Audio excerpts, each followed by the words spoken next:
All right, good evening, and I'd like to call to order the meeting of the Common Council for Tuesday, December 6th. If you could please press your I and confirm buttons. Can you get that up on here? It's not working.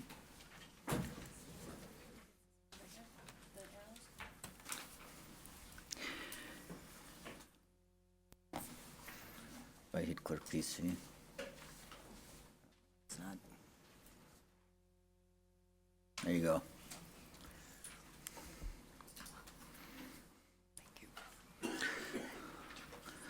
It's quite an introduction. Anita will be serving as our clerk tonight because Chris will be out for, I think, the next 2 weeks. So, No. welcome. Are we good? No, Josh. Randy?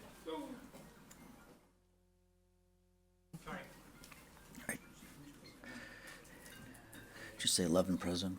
11 present, All Your right, Honor. then we have a quorum and we'll proceed. If you'd all please rise for the Pledge of Allegiance and then remain standing for the invocation.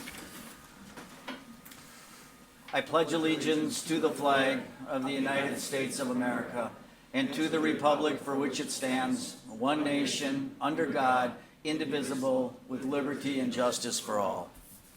Heavenly Father, you bless this community in so many ways, with compassionate people and giving organizations.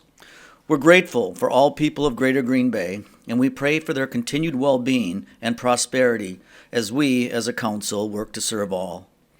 Tonight we ask for your comfort to the people of Oakland, California, who lost many residents and friends in a tragic fire.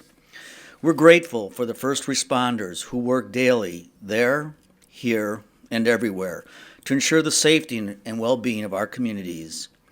Here locally, we lost a number of Green Bay leaders last week. Louis Conup, an entrepreneur and philanthropist, and Rob Nicholson, a coach in athletics and a coach in this community. Please be with all families who've lost loved ones. Continue to watch over our military, both here and those overseas, especially those serving on the USS Green Bay. We ask this in your name. Amen. All right, with that, I'll entertain a motion to approve the minutes of both November 7th and November 15th. There's a motion by Alderman Scannell, second by Alderman Joe Moore. Discussions here. All in favor of that motion, please signify by saying aye. And those opposed, nays. The ayes have it. The minutes of the November 7th and November 15th meetings have been approved. We're now on to a motion for approval of the agenda. There's a motion by Alderman Nicholson. Seconded by Alderperson Dorff to approve the agenda. And just hit your light. Alderman Scannell. We can move protection and welfare up behind parks. I think we can go through it pretty quick, and there are some people waiting to see if their licenses are okay. So we have a motion by Alderman Scannell. Someone want to second that? Seconded by Alderman Weary. Did you second that?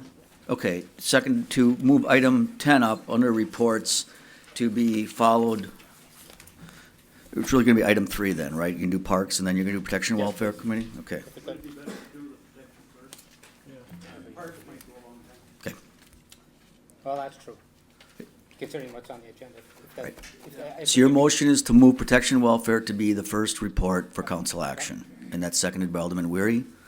Thank you. Okay. So we have a motion and a second to move item 10 up to the first report for council action. All in favor of that motion, please signify by saying aye. Aye. And those opposed, nays. The ayes have it. And all right, there's a motion by Alderman Joe Moore, second by Alderman Randy Scannell to approve the agenda as amended. All in favor of that motion, please signify by saying aye. Aye. And those opposed, nays. The ayes have it, and the amended agenda before you has been approved. All right, clerk? We are now on to the report by the mayor Okay, I have nothing to report. and any further announcements. Alderman Zima? Thank you, Your Honor. I don't think we can just let this go by, just no report, no remorse. I don't know, I think the newspaper said it all today. Intent to deceive. Intent to deceive. 3 counts. Could have been 27 counts. Point of order. we have an agenda, we have city business. I'm to making do. an announcement. This will come up in an appropriate time. It's not on our agenda. We have city Yeah, business. if you have an announcement, this is, Let's follow our agenda. That's not an announcement. I think you need to seriously consider resigning and stepping down. I don't think anybody in the city wants a mayor to negotiate any business when he has a title like that under his name. right, So I'm asking you to consider that before tomorrow. Thank you. thank you. Because things will go on. It's not going to stop here. Alderman Nicholson? Thank you, Mayor. Question, I just want to ask the Director of Department of Public Works if we're still picking up leaves. Director Grenier? On a citywide basis, we are not. Leaf collection has suspended. If there are individual locations that you've noticed, just contact the office. We'll do what we can to get out and take care of it. Thank you. Yep, thank you, Alderman. Alderman Tom Dwayne? Yeah, I was gonna ask the same thing. There are Right. some places that were deeper back and they were missed, and they brought them more forward, so there is a couple spots. Just call in the office and we'll pick them up. Thank you. All right. Thank you, Alderman. Alderman Scannell, did you have anything? Did you want to hit your cancel button? Okay, clerk. We are now on to public hearings. Public hearing on zoning ordinance number 2316, an ordinance rezoning property located at 3388 Finger Road from low-density residential R1 district to medium-density residential R2 district. Is there anyone here in the public who would like to speak to this zoning ordinance? It's number 23-16. Anyone wishing to be heard on that item? Anyone? All right, let the record show no one came forward. Under suspension of the rules, you may adopt zoning ordinance 2316, which is number 25 in your pack, with a roll call vote. All right, we have a motion by Alderman Scannell, second by Alderman Nenning to suspend the rules for that purpose. All in favor of suspension, please signify by saying aye. And those opposed, nay. It's the motion to adopt. Motion to adopt by Alderman Weary, second by Alderman Scannell. If you'd please use the board on this. This is 25. It's zoning ordinance 23-16.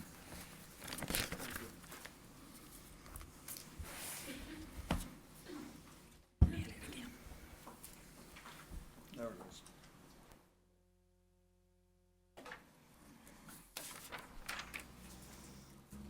Okay.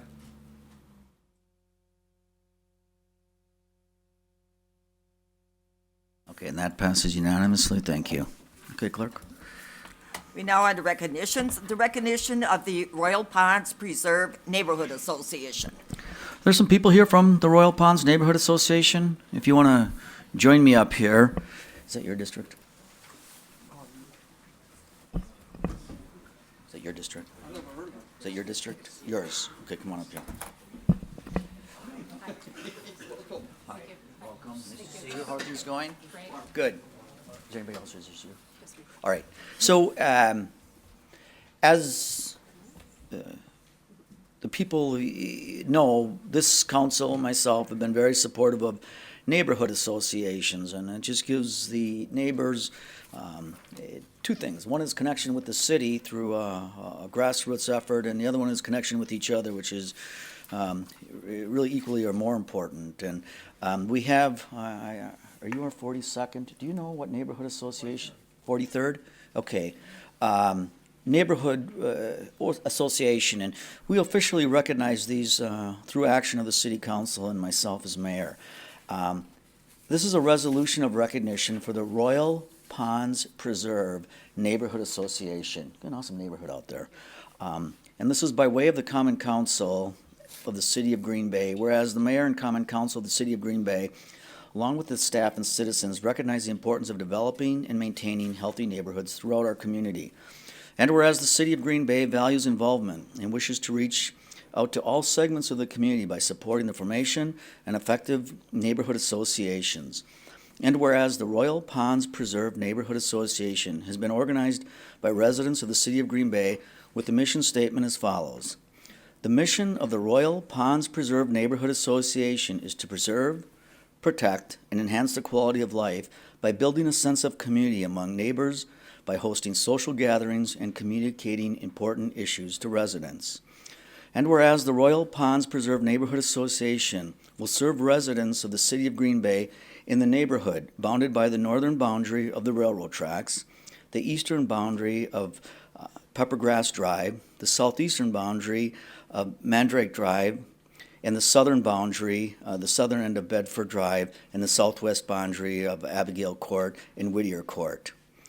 And now therefore be it resolved that the city of Green Bay, whose mayor and common council are here and assembled, officially recognizes the Royal Ponds Preserve Neighborhood Association. And be it further resolved that the mayor, common council, and staff of the city of Green Bay hereby pledge our support and cooperation in addressing the needs of the citizens of this neighborhood in particular and the community in general. Congratulations. Good job.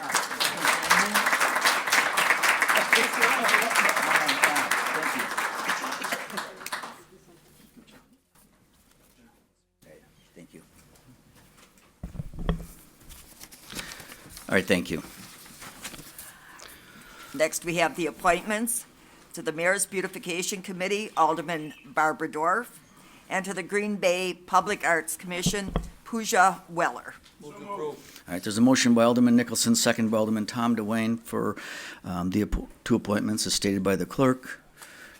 Any discussion here? Seeing no lights, all in favor, please signify by saying aye. Aye. And those opposed, nays. The ayes have it, and those two appointments have been confirmed. Congratulations, and thanks for helping out on that, Alderperson. All right. On page 1 of your packet, you'll notice the petitions and communications received by the city clerk's office as of last Thursday. And we're now open to any late communication. Is there any late communications? All right. We'll begin with Alderman Joe Moore. Thanks, Your Honor. This would go to the Finance Committee.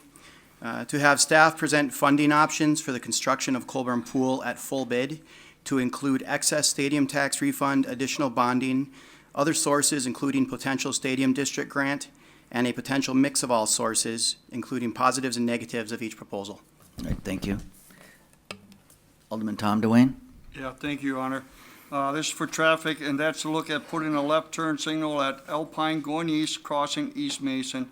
And please bring the traffic accident reports. This is from a constituent of mine. We addressed it a few times already, so, Right. thank you. Thank you. Alderman Vanderleest. The Lake Communications Advisory If you want to Committee. speak into your mic, Alderman, it's just easier for everyone to Pardon me. hear. Lake Communication to the Advisory Committee, request to set appropriate levels for the TIF assistance for the city development by city ordinance. A reasonable starting point for the discussion is TIF assistance at 10% and up to 15% on projects with difficult circumstances. The City of Green Bay can gather data to determine whether competitive communities are providing, so Green Bay is competitive with other communities, yet is still getting a good return on their TIF investment. I had presented this last week or at the last meeting, but I think it got lost. Right. Thank you. Thank you.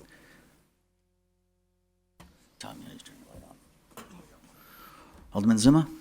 Thank you, Your Honor. I'm requesting on behalf of all the licensed taxi cabs in the city of Green Bay that the city allow and encourage all licensed taxi cabs to line up on the north side of Lombardi Avenue between Ridge Road and Oneida Street to help clear the people who need transportation after all Packer games.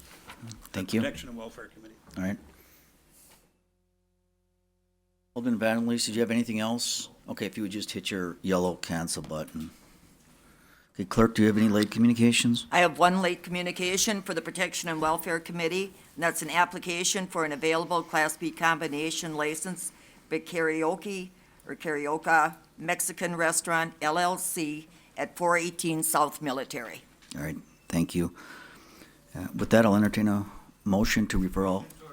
All right, there's a motion by Alderman Randy Scannell, second by Alderman Mark Stoyer to refer all petitions and communications to the proper authorities. All in favor of that motion, please signify by saying aye. Aye. And those opposed, nays. The ayes have it, and those petitions and communications have been referred. Now on to the reports. Alderman Zima, could you just turn your light off, please? Thank you. Reports for council action, and we will take report of the Protection and Welfare Committee. All right, and what are your wishes regarding the report of the Protection and Welfare Committee? There's a motion to approve by Alderman Tom Slotnick, seconded by Alderman Randy Scannell to approve the report of the Protection and Welfare Committee for the meeting held on Monday, November 28th. Are there any items in this report you wish to handle separately? Seeing no lights, all in favor of that report, please signify by saying aye. And those opposed, nay. The ayes have it, and that report's been approved. Is there anyone you want to? Okay. All right, clerk. Report of the Park Committee. All right, there's a motion by Alderman Joe Moore, second by Alderman Bill Galvin, to approve the report of the Park Committee. That was for the meeting held on Wednesday, November 30th. Are there any items in this report you wish to handle separately? Number 4. Hearing no others, all in favor of the remainder of that report, please signify by saying aye. Aye. And those opposed, nay. The ayes have it. The 3 items have been approved, with the exception of item 4. And what are your wishes regarding item 4? This is an odd motion. To refer, Well, get it on, I'll move to approve. okay. All right, so there's a motion and a second to approve item 4, which is to refer the bids to the city council. Alderman Weary. Thank you, Mr. Mayor. I'm wondering if it would be appropriate actually to take out of order number 9 of the Improvement Service Committee. That's the actual to place on hold the contract of Colburn Park Pool replacement. They're the same item, basically. Could we- They are, and we talked about that at senior staff. But it's up to the council, and you can take I'll make that that. motion. Second. All right, so there's a motion by Alderman Weary and seconded by Alderman Tom DeWayne to take item 9 out of the Improvement and Service Committee report at this time. What page is that on?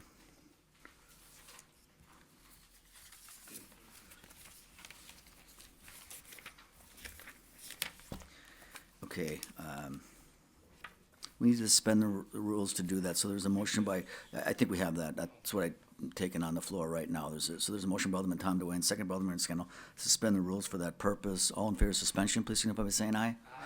Those opposed, nay. And then the motion by you is to take up item 9 at this time, in addition to item 4. So we have a motion by Alderman Weary, seconded by Alderman Scannell to take item up at this time, in conjunction with the report of the Park Committee. All in favor of that motion, please signify by saying aye. And those opposed, nay. So the ayes have it. We are discussing now the report of the Park Committee, specifically item 4, which is to refer the Colburn bids project to the City Council for review, and item 9, which is the contract of Colburn, the motion to hold the contract for Colburn Park pool replacement. So Alderman Weary, I'm going to give you the floor.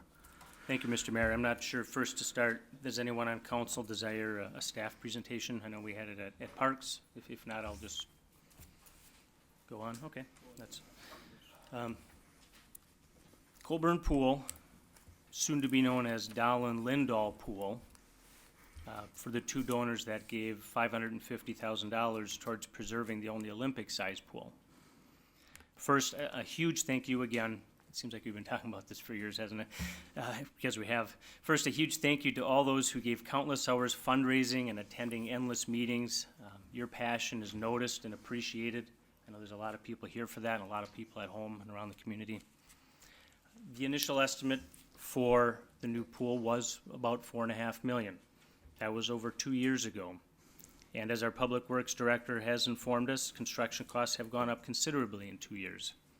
Had we built this pool 2 years ago, I firmly believe our cost would be much lower. Now, on October 7th, 2014, this council unanimously approved the concept plan of an Olympic-sized pool at Colburn. Then 2 weeks later, on October 21st, this council officially required $1 million be fundraised towards that concept plan. That's a spectacular, daunting goal. At the time, it was amazing. Yet we did it. It took us a year, but we did it.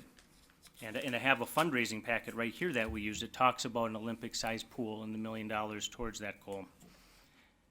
Now, after a year, as if on cue, once we reached our fundraising goal, Tundra Lodge emerged from the shadows with their plans to build an Olympic pool. They told us they were going to build an outdoor pool of some type in 2016, no matter what we did. Well, last time I checked, they have yet to break ground and only have a few weeks to get it done. Now that fiasco, Mr. Mayor, cost us another year. As I always have, I wish them well with their Vegas-style leisure pool. I hope they build it. Now, we endlessly debate giving millions of dollars to millionaires, to build lofty projects around our city, and even $15 million to build a public park, the city deck downtown. Yet when the community rises up to save a 50-year-old incredible park asset by fundraising $1 million, we balk at it. And why is that? I can't help but notice our neighbor to the south, Appleton, how they handled a similar situation. Herb Park Pool is an aging and Olympic-sized pool, about the same age. When they were discussing what to do with it, they were going to spend $9 million on a smaller 25-meter pool. And after discussion, they realized the Olympic-sized pool was the way to go. So they're spending over $10 million on an Olympic-sized pool. No fundraising required. They just approved it and they're going to build it. They just wanted to save a community asset and keep their vibrant community. So I know there's people here who want to talk. I have more to say, but I would make a motion to open the floor. All right, so there's a motion by Alderman Weary, seconded by Alderman Nanny Nicholson to open the floor to hear from interested parties. All in favor of that motion, please signify by saying aye. And those opposed, nays. Ayes have it, and the floor is open.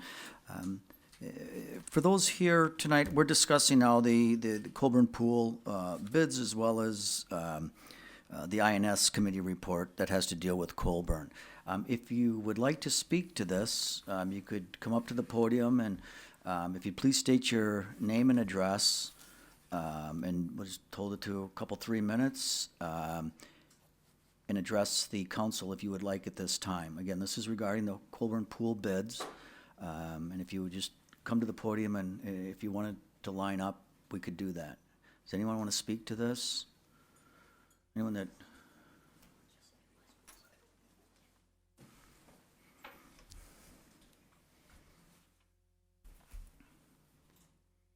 Good evening. My name is Amy Olson Guillen, and I live at 1721 East Shore Circle in Green Bay. This is my daughter Anna. She's a fourth grader at Red Smith. And Anna is a swimmer, and I was a swimmer. And I grew up in Madison, Wisconsin, where I swam in a 50-meter Olympic-sized pool. I'm very supportive of this. I thought Alderman Weary said it perfectly. Our community needs this pool. Our community is big enough for this pool, and we are fully in support of it, and we're very excited that we're going to have it, and so we really hope that you will support us and vote for this pool. Thank you. Thank you. Thank you, Anna.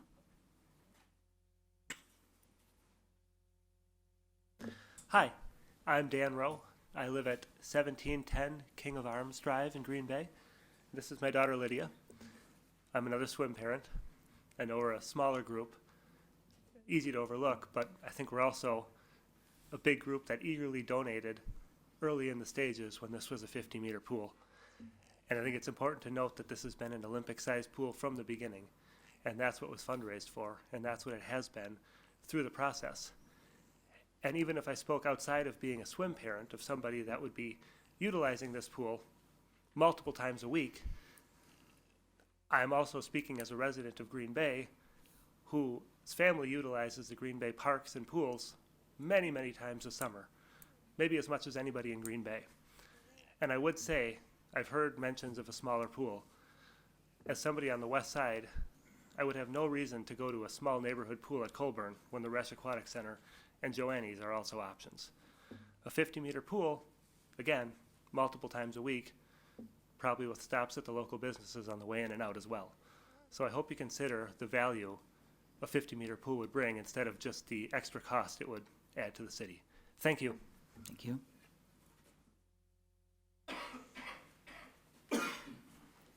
Hi, my name is Amanda Rutzak-Crump. I live at 1418 10th Avenue in Green Bay, Wisconsin. I have 2 swimmers who are in bed right now, and I also have competed in 3 triathlons. Not very competitively, but I've done it. This pool just really offers the opportunity for endurance athletes as well as swimmers. I don't know if you've ever swam yourself, but in a 25-yard pool, you just don't get the same kind of workout. My swimmer does a whole lot of underwater work, and he can bop up at the 15-meter mark, take 2 strokes, and be at the wall. When he's in a 50-meter pool, he has to go a whole lot farther to do that. I just really hope that you continue the support of this pool and that we get the 50-meter pool that we were promised a few months ago. Thank you. Thank you. Jim Ritterbush, 1054 6th Street, President of the Marquette Park Neighborhood Association. We were here a couple of years ago, and most of you aldermen were here and vowed in support of this pool. I think it's time to get it done instead of kicking it down the street, because the prices are going up. Like Alderman Weary said, we do a lot for business in the city. We need to start doing some for our youth.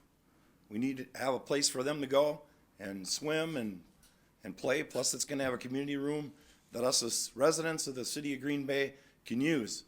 So I'm in favor of this, and I hope you aldermen take it to heart that we need to somehow find the money to fund this, whether it's using some stadium tax refund or whatever, but please consider it. Thank you. Thank you, Jim.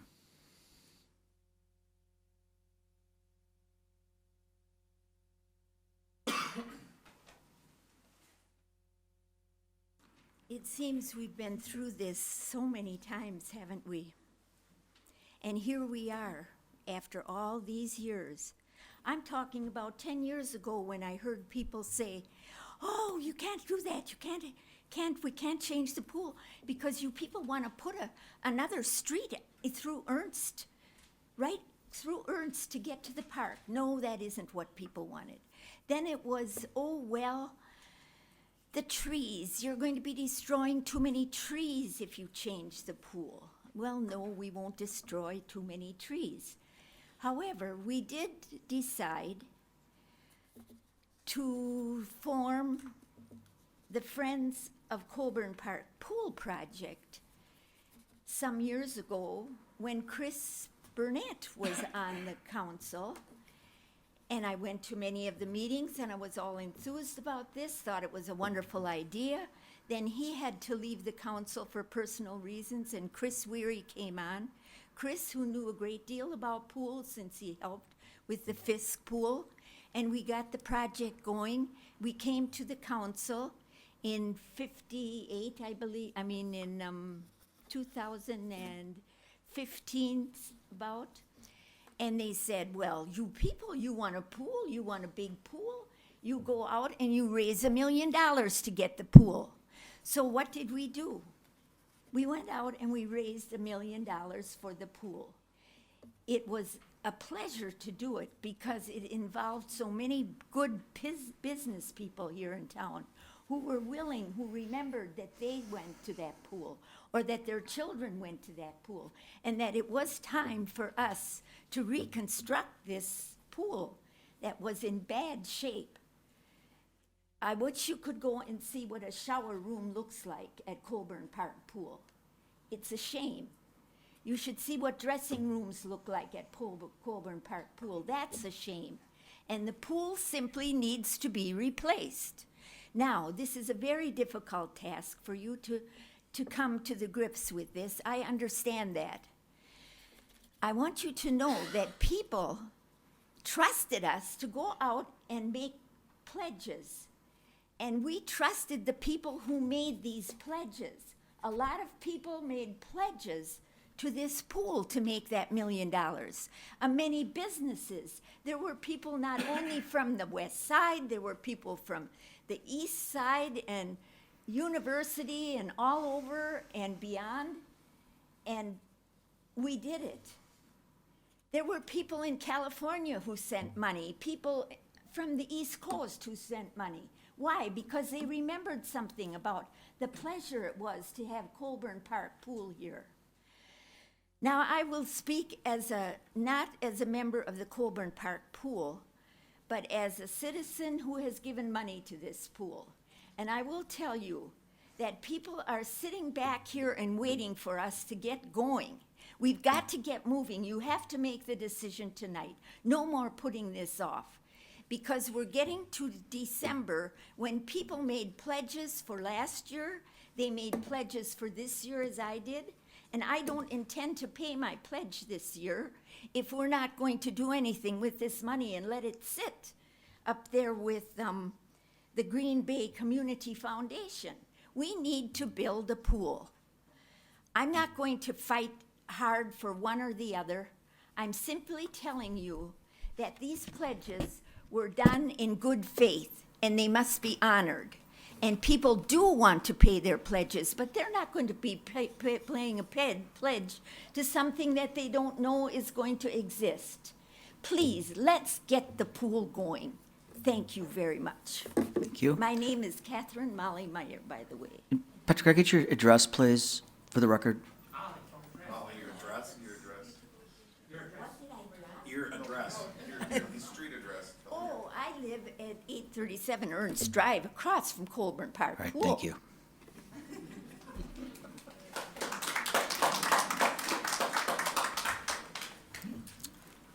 Mayor Schmidt, City Council. I think the City Council made a error in judgment. In October of '74, I was out of town that month. Somebody asked me why I didn't speak then while I was out of town. And I've spent enough hours in this chamber to last me a long time. I'm only here because I feel real strong about this issue. I checked the minutes just recently of October 2014. The city council voted 7-5, okay? That's a very close vote. That's one vote, okay? City council voted 7-5 to pay $4.5 million for a pool if there's $1 million fundraiser. Now, I can understand how strong these people feel. You do have sort of a dilemma, but you have to make a decision. A lot of people put a lot of work into this fundraiser, okay?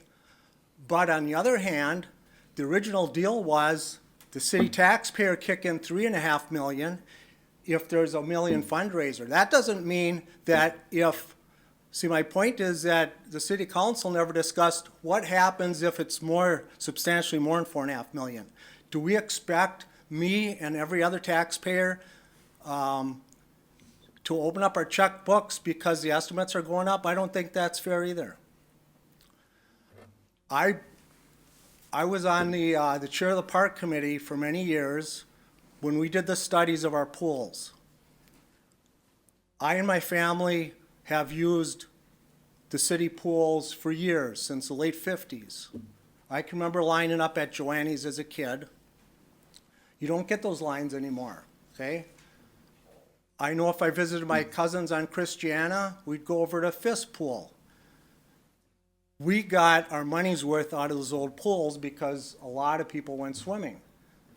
The park director can tell you, I can remember at Joanne's on a sunny day, you get in line, and for every person that left after they swim, they'd let another person in. Tom Duane might remember that, him and his brothers. I was probably there with his older brother.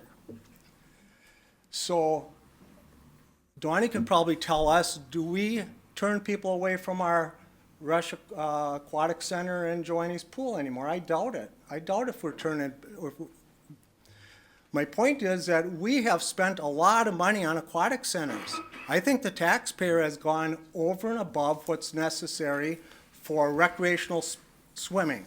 I don't think the taxpayer needs to go extra for competitive swimming.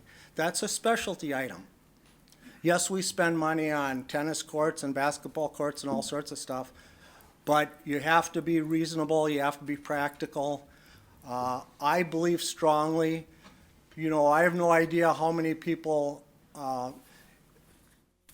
you all know the scoop. Whenever there's money to be had, the people are gonna come here and speak that want you to spend money, right, Mr. Zima? Wake up. The people that want you to spend money are gonna show up. The average schmuck like me that wants you to hold the line, they're at home. They got home from work. They're putting up their Christmas lights. They don't even know you're talking about this tonight, okay? But I feel very strongly, if you had a referendum to add another $2 million to what you already promised, I'm sure it would get defeated. I can hear people talking all the time now. How many million for a baseball stadium downtown? Are you kidding me? I hear from people all the time.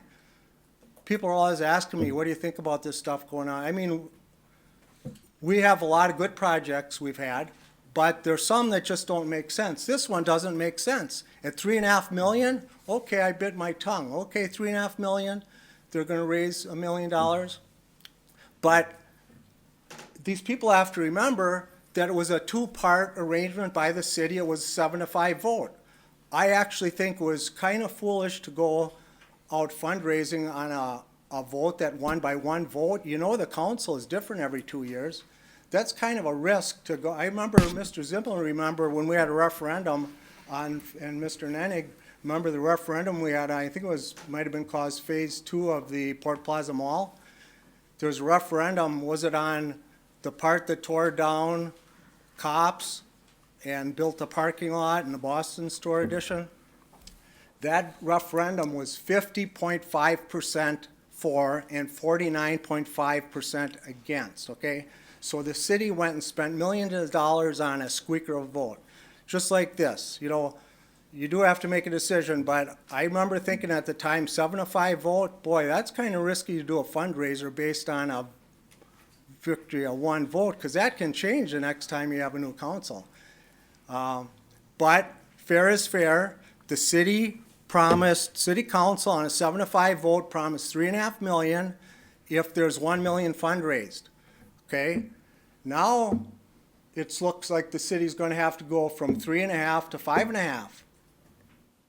Probably, I'm sure, no more fundraising, and I can understand that. It's difficult. It's too bad the city council never thought, well, what do we do if it's much higher than 4.5 million total? You got to think about those things ahead of time. You can't go out fundraising and promise people all this stuff and never say, oh, by the way, if it comes in a lot more than 4.5 million, this thing might not go through. These people were never told that, but they should have been. That's my opinion. Okay, there's a lot of people that feel like me that are decent, hardworking taxpayers in Green Bay that said, 3.5 million, that's enough, no more. Thank you. Thank you. Alderman Tony, can I just get your address, please, for the clerk? 931 South Baird Street. Yeah, thank you. Thank you. Hi, I'm Amanda Tuttle, 1394 Wellington Drive.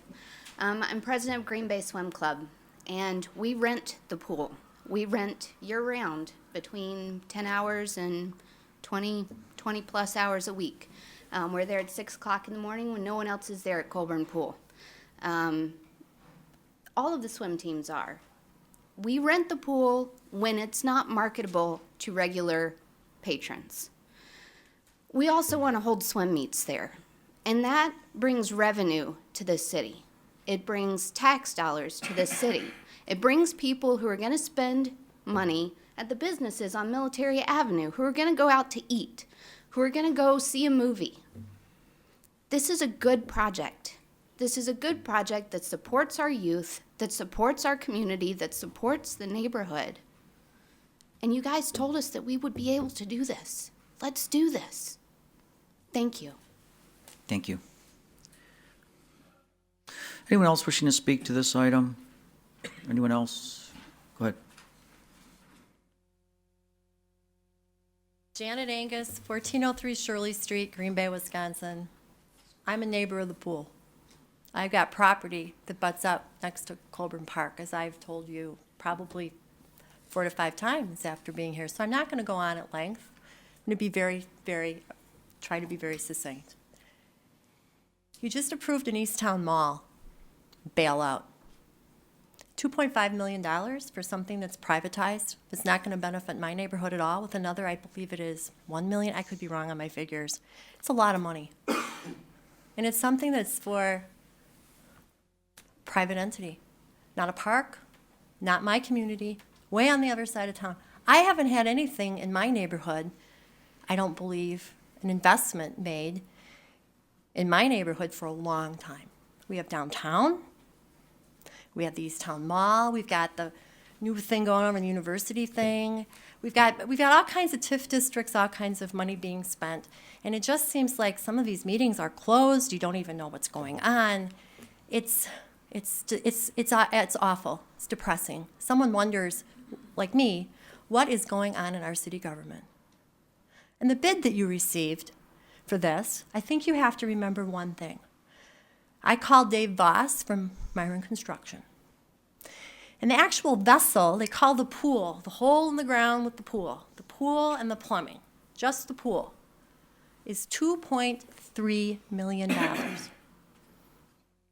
The surrounding of the pool, the deck, the fence, the building, the parking, everything else is extra. It was not line itemized, so I don't know what those amounts are. It's hard to tell what they are. You have to ask people for specific amounts. If you get rid of the parking, the extra 50 spots that were, I believe, requested, or somehow they're needed, even though we have 182 spots, 242 spots, a lot of spots already. Those extra 50 spots are $100,000. When you look at the stuff that can be redacted from there, you can save yourself $500,000. And you know, the bottom line is you promised the neighborhood the pool. You voted on it. How can you ask people to go out and raise $1 million, spend $275,000 of that money on engineering, and then say, you know, we're not going to go ahead with the deal? It just seems to me to be wrong, especially when you just spent how many millions of dollars on the East Town Mall? It's very sad that you're not willing to invest in my side of town and in my little community, and yet you promised. So I hope you consider this and you look at the bids and you realize, again, and I want to really point this out, the hole in the ground, the pool, is $2.3 million. Not 6.5, 2.3. So where's the rest of the money going? Thank you. Thank you.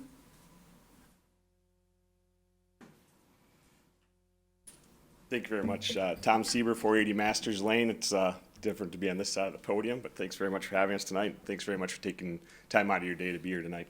I'm not going to spend a whole lot of time repeating what everybody said, but you know, as some people have already said, this is a 6-10-year project. I think it's about time we finally do something and hopefully get this thing passed. It's been a long time coming. The longer we wait, the higher the price tag is going to go up. On that note, I did see some of the bid documents. The only thing related to swimming that can be deducted is the 8-lane, 25-yard bump out. I would encourage you to take that out. Swim clubs don't need that. I don't think that adds value to the neighbors, so I would encourage you to take that part out. I also want to say real quickly about, you know, our youth. I've got 2 swimmers now, adding a 3rd shortly. So this pool is, you know, it's going to mean a lot to us, our family, the swim clubs. But the kids that swim are really developing a heck of a work ethic at a very young age. My 10-year-old daughter gets up at 5:30. When she was 10, 11, and 12, now 3 summers we've swam with Green Bay Swim Club. She gets up at 5 o'clock every day in the summer to go swimming. 55 degrees, raining, as long as it's not thunder and lightning, we're there. So, I mean, these are kids that are developing a work ethic. These are the kinds of people we definitely want in our community. These are the type of kids we want to raise in our community. And swimming really helps instill those values in our children and our kids in this community. And I would just say, I think it's time that the recession's over. It's time we start investing in our community. There's a lot of things that need to be fixed up, a lot of things that need to be done. Appleton's building a brand new 50-meter pool. I believe Madison just put in a new 50-meter pool. You know, these amenities are standard across the state of Wisconsin. A 50-meter pool for a community our size, La Crosse, Eau Claire, everybody's got one. People are investing in their pools. People are investing in their park systems. People are investing in their communities. The millennials are picking where they want to live now. They don't have to be tied into a job in one particular place. They can work from any city they choose. So it's important that we have amenities that keep people in our community, and this is one that will do that. So I strongly encourage you to invest in our community and approve this pool. Thank you. Thank you. Is there anyone else? Anyone else? Anyone else wishing to speak? Entertain a motion in the return to regular order by Alderman Tom Dwayne, seconded by Alderman Mark Stoyer. All in favor of that motion, please signify by saying aye. Aye. And those opposed, nay. We'll go back to Alderman Weary. You have the floor. Thank you, Mr. Mayor.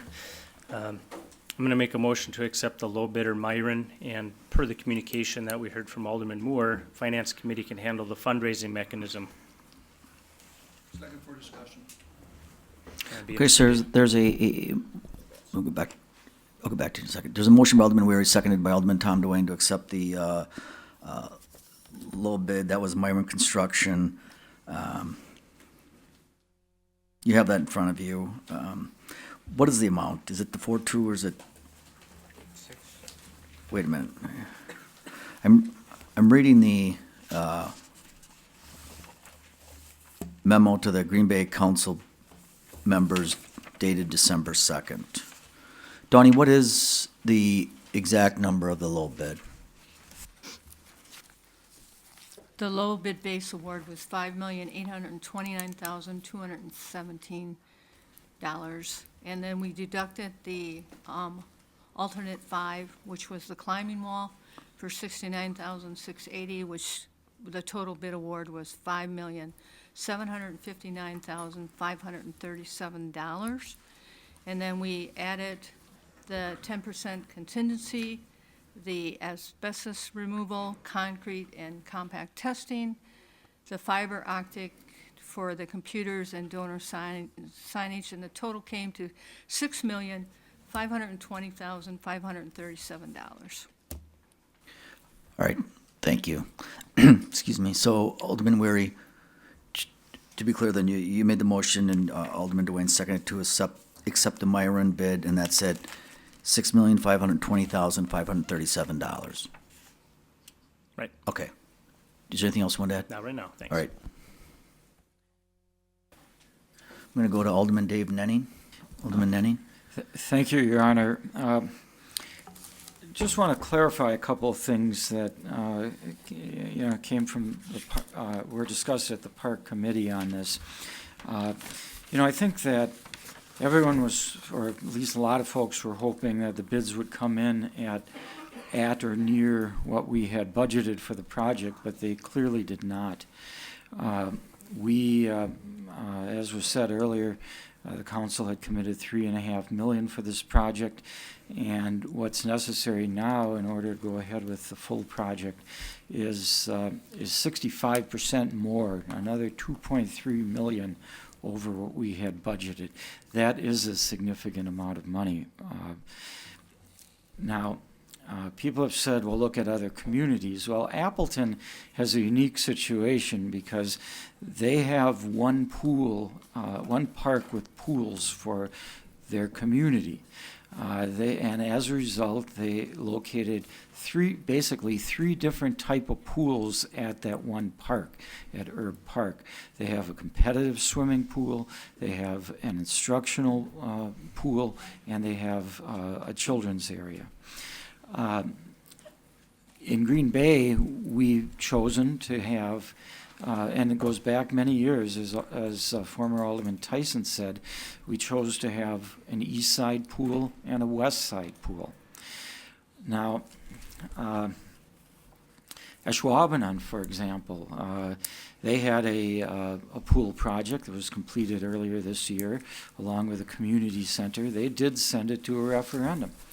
And their voters approved it in a referendum.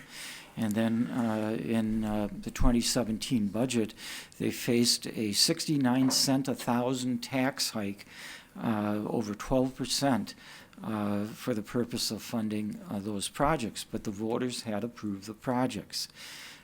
Here I think we have to make a decision. Now, the bids that we received did have some options. The council, at the last time we talked about this, asked that some deducts be included in the bid specs so that there are things that we could take out if it was over budget. Well, frankly, if you add up every one of the deducts, it only comes to about $421,000. So, those deducts really don't accomplish much in terms of meeting the budget target. Now, I know it's been said that no one ever told anyone that there may have to be some cuts if this thing comes in over budget. I said that many times, that we have to take a good hard look at this if it does come in over budget. I was hoping it didn't, but unfortunately it did.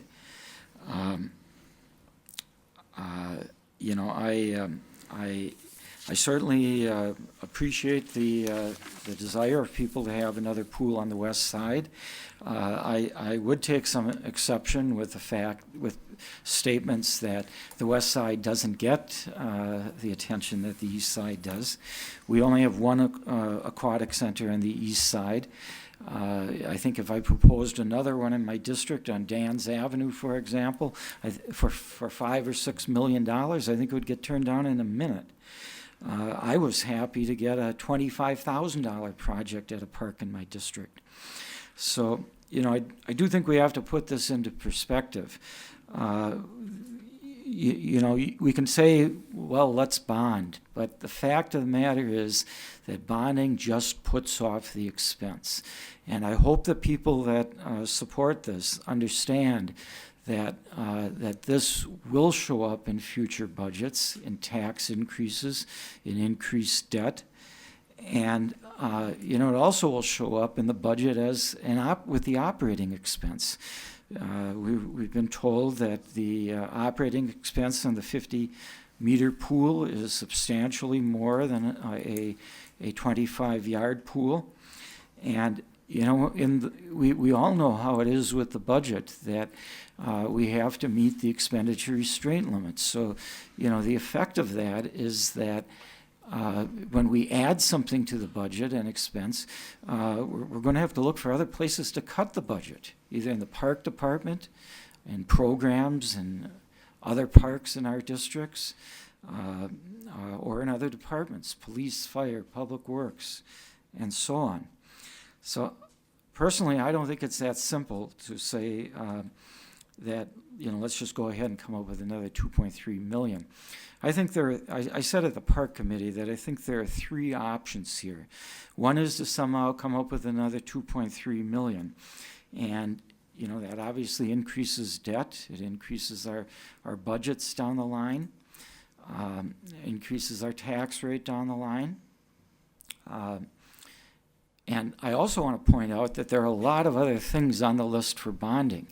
When we approved the 2017 budget, there was a lot of equipment as you went through it department by department that was noted that it would be considered for the 2017 bond issue. In fact, I added it up, and it came to $1.7 million of just replacement equipment that we're going to have to look at as part of the 2017 bond issues. So, you know, it isn't as cut and dry as you may think, and I'm sure there will be other bonding requests for departments as we usually do. The second option, I think, would be to send this back and to reject the current bids because it's more than what the council had committed, and to instruct our staff to work with our engineering consultant to put specs together, rebid it for a smaller pool. And I know that has its negatives as well. I know there are a lot of people that want the larger pool, and you know, obviously, you know, there are some people that, if it is a smaller pool, may not meet their pledges. You know, toward that $1 million. You know, so there are some negatives there. And the final alternative would be to scrap the whole project, and I am not in favor of that. I think that we have already have a substantial investment by the city. Between the original consultant and the engineer that drew up the bid specs, we've got over $300,000 already spent. Plus, you have to consider that if we were to scrap the project, the city would also experience some considerable cost to remove what's there right now, to handle the asbestos and lead removal that would be part of it. So, I'm not in favor of scrapping the project. I think that you know, the council, the majority of the council, it may have been a close vote, but a majority of the council did say if you raise $1 million, we'll put in 3.5. And I think we should try to see what we can do to bring in a project within those guidelines. Thank you. Thank you. Alderman Weary, did you want to speak again? Alderman Mark Stoyer. Thank you, Your Honor. Well, I've been part of the Friends of the Colburn group for a couple of years as well, so it's obvious that I want to support this project. I agree with Alderman Moore as far as him coming up with this idea that we can look at it as far as other creative ways to finance that difference. I think with that difference, we can look at some of the infrastructure money that we had talked about with the Packer excise tax. So I feel that we can incorporate some of that into this. I think the citizens, they're, there's talk about, well, I live on the west side myself, so I do see this as being a boon for the area, not only just for the city, but also for the region. So, I really think that we can trim up a few things. I know that 400,000 that we were talking about, that doesn't seem to put a big dent into it. But I would really like to see this move forward. I'm on the finance committee. I would look at this very creatively, say that word again. Anyway, I really would like to see this move forward. So these are my comments for now, and I do support the project. Thank you. Alderperson Dorf. So I've been very supportive of the project all along. With the $2.3 million overage, I don't think it's fiscally responsible for me to support that. However, I do like the idea that Alder Moore brought forward, and I like what Alder Stoyer is talking about. If there is any kind of creative way that we could figure out how to make the project work, I do think it would mean eliminating the deducts that are listed. That is a little over $400,000. I still don't know where the 1.9 million will come from, but I'm open to listening, and I would love to see this project succeed, but I could not vote for $2.3 million to be spent in addition to what we've already pledged at this point. Thank you. Alderman Gazima. Thank you, Your Honor. I tell you, I feel like there's much talk about nothing here. I mean, what's the purpose of some of this negative discussion? Is this designed to marginalize the importance of Colburn Pool, or maybe even destroy it, as some people would like to do, I guess, not too far away from my eyes? But, if I just don't believe we should go backwards. Are we running into a recession? Are we in the toughest of times?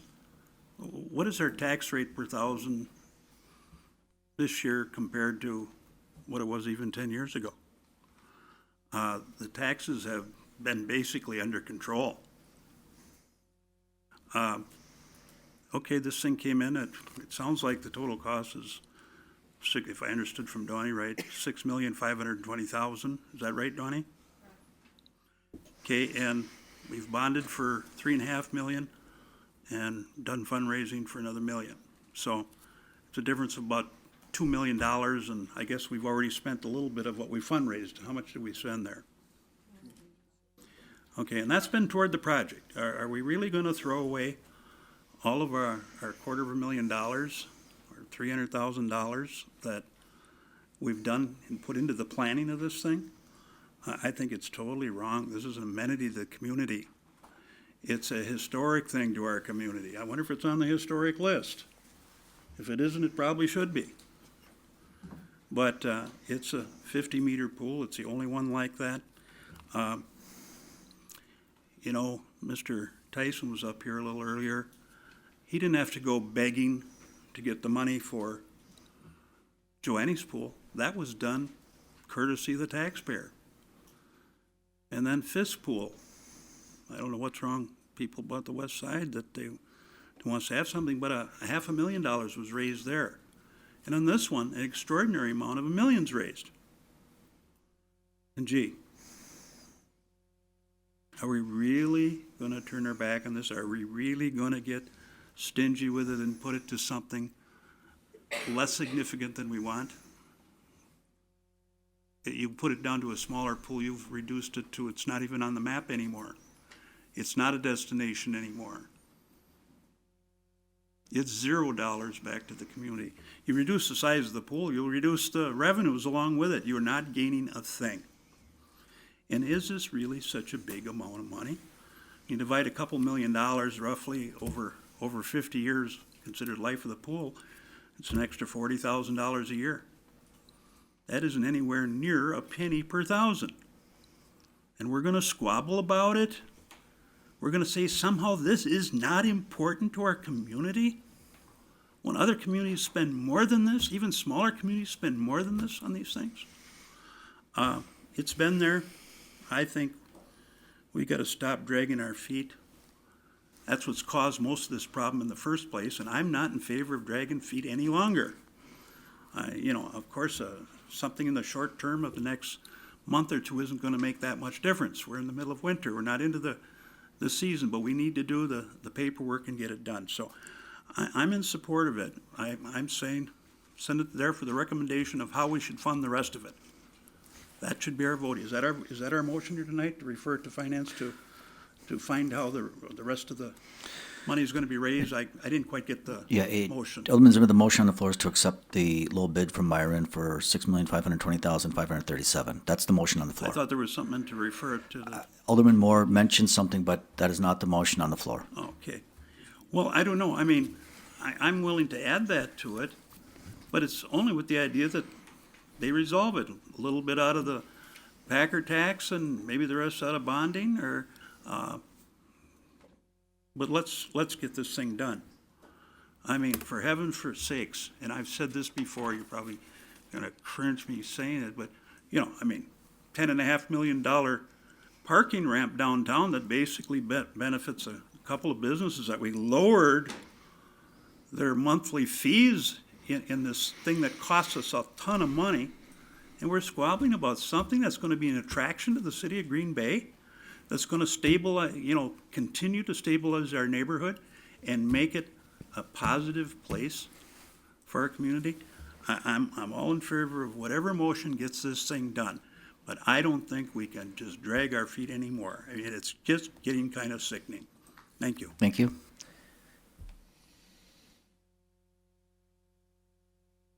Alderman Randy Scannell. Thank you, Your Honor. There's a lot here. First, I'm a little confused about that we've been dragging our feet. I don't think we've been dragging our feet.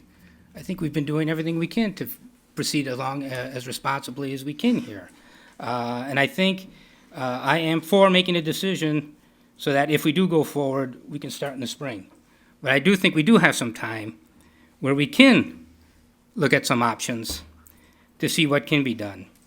We did not promise to build a pool. We promised to add $3.5 million to a pool project. The project at the time was envisioned to be an Olympic-sized pool, and I still like that vision. And I've been for this pool all along, and I'm not necessarily against it now, but I have been hearing from my constituents, which I haven't in the past, on this pool. And they don't like the idea of the city spending $2.3 million. They don't like the idea of any Packer tax money going to it. They don't like the idea of bonding going to it. I myself, if we go forward, would rather bond, I think. But I appreciate Alderman Moore's communication, and so I'm not going to support the motion. I'm going to hope the communication can look at ways that, for me to go forward, I would like to have all my options available. I'd like to see if Tundra Lodge is still interested, what that would compromise, if it would satisfy the swimming team, and if the friends of and the donors are okay with the smaller pool, and we just get all our options, all our facts and figures, get it all laid out, and make a decision on that, including all those factors, including the donors, which is a big factor to me. So even if it makes sense to go to Tundra Lodge, if the donors are against it, I'm not sure that I'm for that.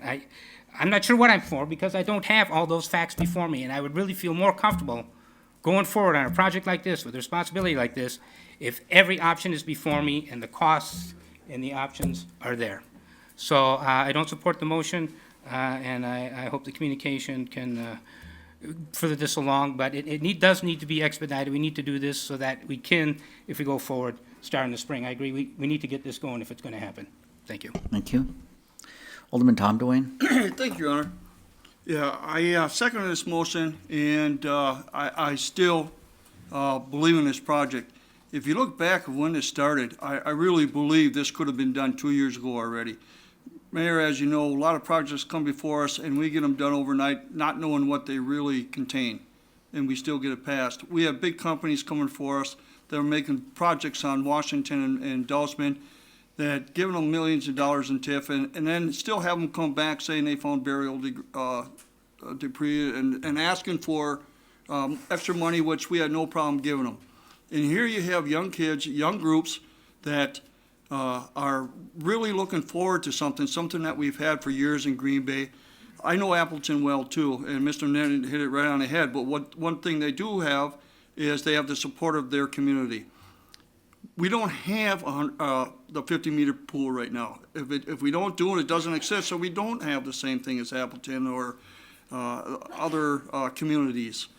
You look at weekly, I'm not a big fan of Facebook, but I got to tell you, Mr. Severs in the audience, Amanda Tuttle's in the audience, and I do go on there, and I see that the places they are every other week, sometimes they follow week by week and show the trophies, or they'll mention the competition they were in, whether they won or lost, and I always have to make a little comment. That's the type of thing you want to see. Why I wouldn't want to see those same competitions here in Green Bay and letting other people, other communities, come to Green Bay to spend their money, because I know I traveled for over 20 years with my kids all around the country in soccer, and I'm telling you, we spent thousands and thousands and thousands and thousands of dollars outside of Green Bay, where we don't have the same amenities as other soccer programs do outside of Green Bay. We don't even compare. Swimming is the same thing. You want to talk about doing for something for the children in Green Bay, and not only children, middle school, elementary, high school, even college kids. These are still children. And to see them come to and stay in Green Bay to do their competition should mean a lot to every one of us. We spend a lot of more stuff on a lot of crazier things without even blinking an eye. And here you have something that's going to benefit the children of Green Bay, young men and women that are going to be competing at maybe at a higher level. You never know when you get that Olympian here that you'll be bringing back to this council meetings in the future, saying, hey, you guys passed this, this is where I came from, here's my medal.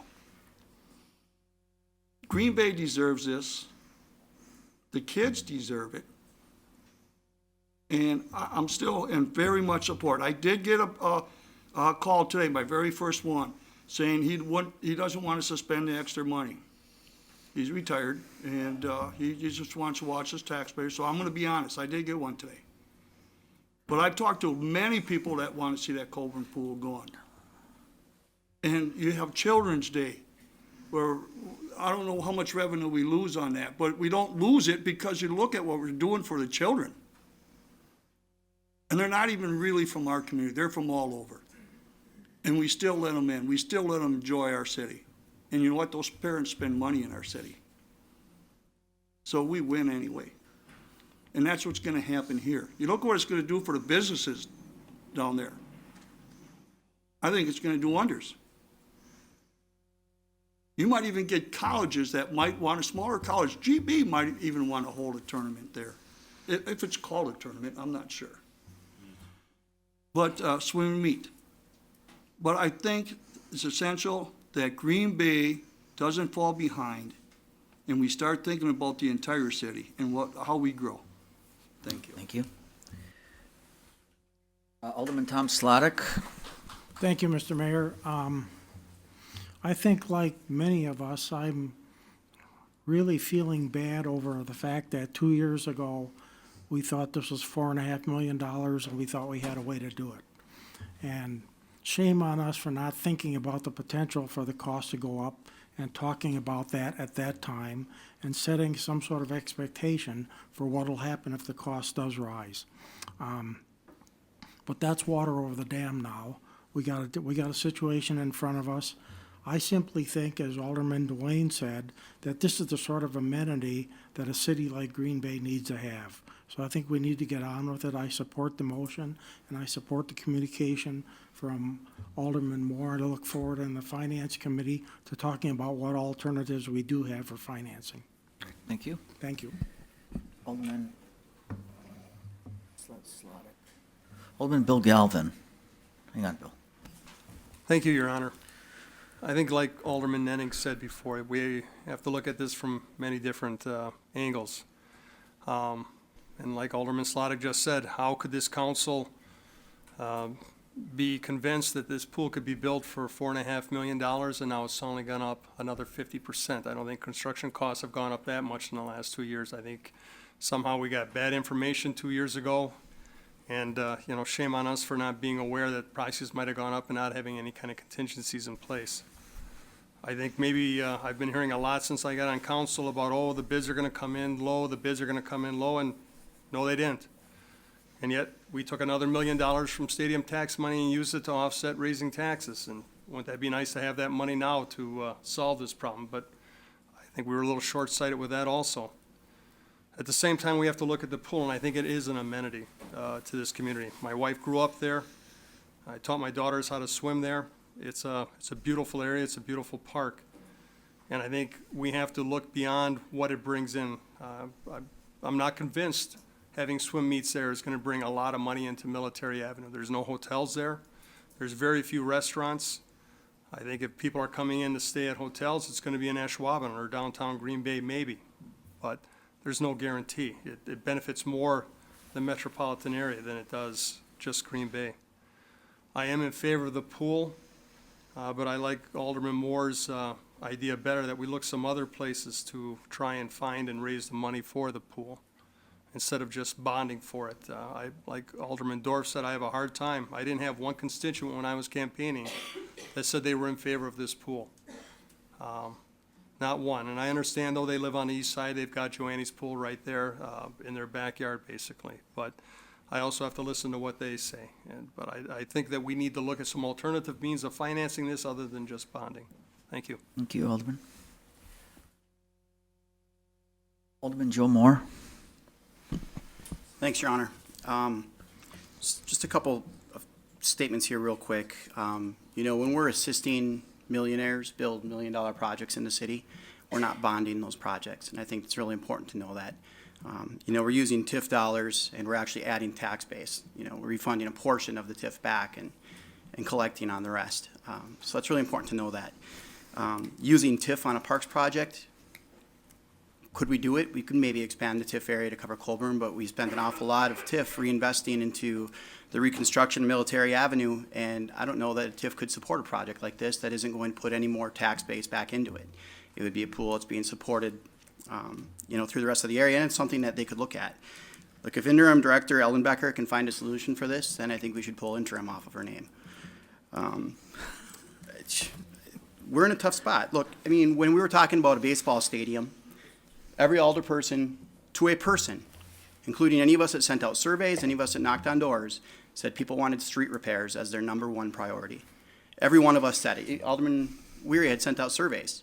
And when it came to that, it was the street repairs. It was using the money on the infrastructure. But when it comes to the pool, now it's like everybody wants the pool. And I'm really leery about taking any more money out of this infrastructure, because here we are all these months later after, dedicating a certain amount of funds toward infrastructure and collecting, the check. Not a single foot of street has been repaired out of that money. Not a single railroad crossing's been fixed, and not a single lift station's been done. We're just stealing from it. And I think that's bad business as well. I did make the communication to bring this to finance and see if we can figure out a way, because I think that, look, both sides of this public-private partnership has committed to something, and we both honored that commitment. $1 million was raised, $3.5 million was given. We've both honored our commitments. But we would like to get the best value, the nicest pool, the best project that we can get. And the pool's been there over 50 years. If it takes another year before it gets reconstructed, then it takes another year. If we have to spread out somehow financing this over a couple of years, then we do that. But I think we do need to do everything we can to get an Olympic pool there. However, the motion to just accept the bids is very premature because this hasn't come to finance. We have not determined a way to pay for it. We would be accepting bids without the money to pay for the project. I don't know that we can accept that. If this comes to us and we realize that we can't do anything but a smaller pool, we would send this out for more bids. Once the basin changes, we would have to get more bids. So I can't accept the motion as it's presented here. I think it's far too short-sighted to do that. Thank you, Your Honor. Thank you. Do you have anything else, Tom? Oh, I'm sorry. Alderman Slack, did you have anything else? Alderman Zima? Thank you, Your Honor. Well, I'm concurring with a lot of what I'm hearing. I think we need to amend the existing motion to approve it and to refer it to finance to determine the most advantageous way of funding the remainder of it, whatever that combination would be, and they bring that recommendation back to us, whether it's bonding or any of the things that Mr. Moore said, or a combination of them, but that it comes back to us and we move forward. You know, interest rates are like at, I don't know, 100-year lows, I guess. Never been lower. And what direction are they going to go? This is a time when we should be doing all the things we want to do. Because the financing is relative. I don't think we're paying 1/3 the interest we used to pay to get things done. So I would like to, with the permission of the motion makers, to amend that motion and that it be referred to the Finance Committee to give us a recommendation of how we should fund the remainder of the project. And that would be my amendment if it's agreeable. Yes. Yes. Okay, All right. so that's my motion, Your Honor. This, I want to be just clear on this. So your motion is to approve the bid of 6.52537 and refer it to the Finance Committee to come up with how we're going to fund the difference. And I will say, and this is just a sidebar, but if some little things needed to be cut out, not the size of the pool or anything, or a combination of cuts, I don't know if that was included, Mr. Moore, in your original communication, but if include some small cuts, things that maybe could be done in the future if needed, but essentially, to be doing the project, it's time to get it done. So, that's my motion. thank you, and that's Or the one. amended it, It's on the floor. Friendly amendment. Alderman Ryan Scannell. Thank you, Your Honor. As I understand Alderman Moore's communication, it would also include looking at doing a smaller pool, correct? That is one option that would be possibly looked at? It could be discussed. I did not include that in the communication. I know it's not part of your motion, that's what I want Communication is clarification on. funding the full bid. I'm talking about Yep, this. I got it. Yep. Sorry. You have the floor. Yep. The motion is to approve the Bid.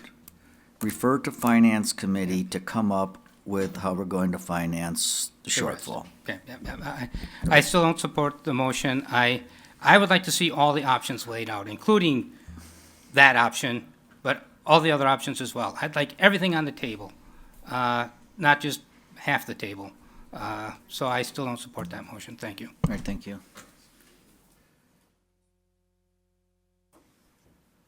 Alderman Zimmer, are you good? Okay. Alderman Weary? Thank you, Mr. Mayor. I do approve of this. It moves the project forward. We approve the bid, and it incorporates the request that finance, look at the different options. Maybe we use some of that stadium tax money, maybe we decide not to. But it gives us the next step of how to fund it. As far as the options, I think for a brief time there when Tundra Lodge reared its head, we looked at a smaller pool, and it really was still over $5 million. Now you have a pool that really no one wanted, and it's over $5 million. So we did look at that. We can't have short memories on that. We did look at that. And we decided that's not the way we want to go. That's not the feedback we had. So let's move this forward, and we'll talk about our funding options, and I think it'll be a victory for the community. Thanks. Thank you. Alderman Stoyer. Thank you, Your Honor. I concur with Alderman Zim and Alderman Weary on this, that this motion needs to be voted on, and I think we've spent enough time on it. I think we need to move forward. Thank you. Thank you. Alderman Bill Galvin. Alderman Galvin. Yes, thank you, Your Honor. I'd just like to clarify, I'm looking at the first page from Parks and Rec where it lists the bid results, and it shows low bid. It's got the base bid, and then it has a number of deductions, 7 deductions. As I understand it, only one of these deductions have been applied to the total bid. And in going forward then, we would be including almost $375,000 in what looks like could be deductions. So if this motion goes forward, that means we accept that. And I think that, like Alderman Scannell was asking for, let's have everything on the table. If we need to make some deductions, let's have those available to make. So I'm not in favor of this motion as is. He's got the floor. Go ahead. Right.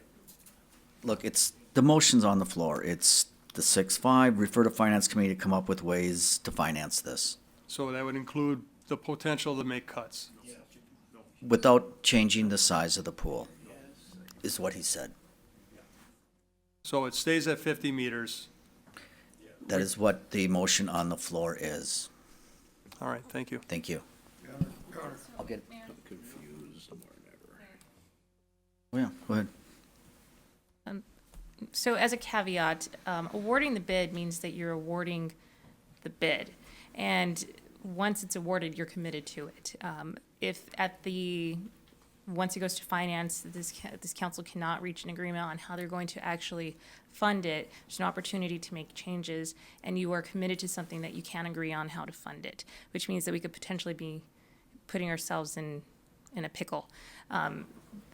What you guys ultimately decide to do is up to you, but it would be more prudent to do it all at the same time. Thank you. Alderman Vanderleest. Thank you, Mayor. My thoughts are that the Finance Committee take a look at where the money's coming from before we actually award the bid. If we award the bid, it's a done deal. And I think that, the Engineering Department and the Parks Department can look a little closer at keeping the same size pool, but cutting some of the things, like, they talked about the parking lot and different things that are there. I'm sure we could cut at least $1 million off of what's there right now. I think the Finance Department, the Engineering Department, and the Parks Committee, there's ways we can get things done. But, if you just jump into it and say, yeah, we're gonna award it, well, then we're gonna award it. We're gonna be sitting there for $6.5 million. Why not take a shot at trying to reduce the cost and save the taxpayers some money and still get the job done? There's ways to getting things done. I think we gotta just look a little harder and we can get it done. And we don't have to wait, 4 or 5 months down the road. We can get this done within a short period of time. The proper motion would be to refer this back then. Well, I would say that let the Finance Committee look at it, and the Engineering Department, and the Parks Department take a look at it. I know there's a lot of motions on the floor right now, but I'm not Only one. I'm not in favor of awarding the bid until we really know what's going on. That's my feeling, and I've talked to people in my district, and some of the returns I've got back from people is that it's a community pool. The young kids go there, they learn how to swim, and I know that, that the Olympic-sized pool is a nice venue to have there. It's been there, I know that. But I think that we can do better with the finances. If we slap the stamp on it right now, it's a done deal. So I think that we should, try to cut her down a bit, cut things down. And, as far as all the fancy things that they want to do right now, maybe we can cut back on some of those and delay them over a period of time and still get the pool done, have the pool, get the groundwork in. Mrs. Angus said that it cost $2.3 million to actually put the pool in itself. If people got to walk a little distance to get to the pool from that parking lot where the soccer stadium is, so what? I think there's ways to getting her done and saving some money and still try to be within the budget range. you know, to cut back, 6.5 is a lot of money. And we figured on 4.5, you know, if we gotta go a little bit over, I know that, I don't know about as far as the cost, what it takes to actually take all the concrete out. Could the city actually get involved in removing it? You know, that'd be a question to ask. You know, to take the demo of the building, to have the city, have our own city people do it. You know, if I had a project, we had to tear a building down, we tore it down ourselves. I mean, we got the equipment and tore it down ourselves, and we saved thousands of dollars. So there's ways that we can save money, and I feel that the finance committee, the engineering department, and the parks committee could, you know, be a factor in helping us save money in the city of Green Bay. That's my comment. Thank you. Okay, I'm just gonna ask you one more time. Do you want to refer this back or not? Because if you do, that would trump the motion on the floor. If not, we don't have to. I'd like to see it, I'd see like the finance committee, before they actually take the vote on awarding the Well, contract. I won't support the awarding the contract until we get more information from the finance and the engineering and the parks department. I understand. Thank you. Alderperson Dorf. I'd like to make the motion to refer back to finance before we accept the bid. I think it is risky to accept that bid right now. I would like to see any way possible to get this pool built. So I would like to have those ideas come from finance. So that my motion is to refer it back to finance. All right, so now the motion on the floor is a referral by Alderman Dorf, second by Alderman Galvin, to have finance revisit this. Alderperson Dorf, did you want to say anything else? Sorry, no. Did you want to say anything else, Alderman Van Erlees? Alderman Nenning. I don't have any problem with referring it to finance, but I think that people have to understand how we bid projects. When we bid this project, we listed possible deducts. And if we're going to change the scope of the project beyond those deducts, then you have to rebid the project, as I understand it. You have to reject these bids and rebid the project. And is that correct? That is correct. Thank you. All right. Alderman Joe Moore. Thanks, Your Honor. I support referral. I'm just going to say, look, we have 90 days before this project would have to be rebid. We need to make a decision on it. We're asking an awful lot of our staff here to put some proposals together. I'm just going to ask the rest of the council, look, we're elected to solve problems like this. And we need to communicate with staff, not just during meetings, not just during committee. We need to get a hold of them during the week with our ideas for them to look at. And I hope that, I hope each one of us will reach out, you know, to our finance director and, you know, give her some suggestions, some ideas that can come to committee. And then come there and back up why you want to do it. Thank you. Thank you. Alderman Weary. Thank you, Mr. Mayor. I'm opposed. More delays. I really think nothing's going to be gained here. As we just learned, the bid, the only thing we can do is accept it or reject it, and we have those alternate deducts that we can discuss. That's it. So if you really want to do other major changes, it needs to be re-engineered. You're talking more money, you're talking months of time, and then you're talking rebidding it again. And then we're looking at spring. And you're very close to companies maybe not being able to do it next year. Right now, it fits into their schedules, and we've gone over this now for numerous years of exactly what we've wanted in this pool. We've taken public testimony, we've taken testimony from older people, we've discussed it at Parks ad nauseum. I think we're ready to go. We shouldn't refer it, we should accept the bid. I don't think we need to take any more of the deducts off, because those are the things that are going to bring in the age groups, the young and the elderly, whether it's the zero depth entry or a diving board. I mean, they're real simple things. You take those off, you've got a hole in the ground. And that's it. So I'm against referral. I think this has been building to this point that we can accept the bid, send it to finance for, to discuss funding. But let's not refer it there to discuss some options we can't even do. That's just delaying it again. Thanks. Thank you. And Alderman Zima. Thank you, Your Honor. I guess I have a question about the referral. Is it the intention of the referral, and I would like this added to it if that's what it's going to be, to refer it back to review the project as bid and the deducts, and with the recommendation from the Finance Committee of what package of financing and/or deducts that they would recommend to us. We all have the final answer here. The final vote is here. If we don't like something, one or two things that finance does, there's nothing says we can't have debate about it. But is that the intent, or is this to throw it back into, the big wide range of smaller pool and all that sort of thing? And I guess I have to understand what the intent of the motion, and I'd like it added to the motion. Is the intent to send it back so that we don't approve the bid here tonight, but it doesn't invalidate the bid?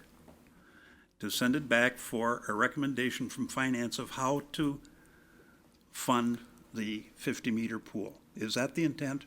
Would you add that to your motion for referral, please?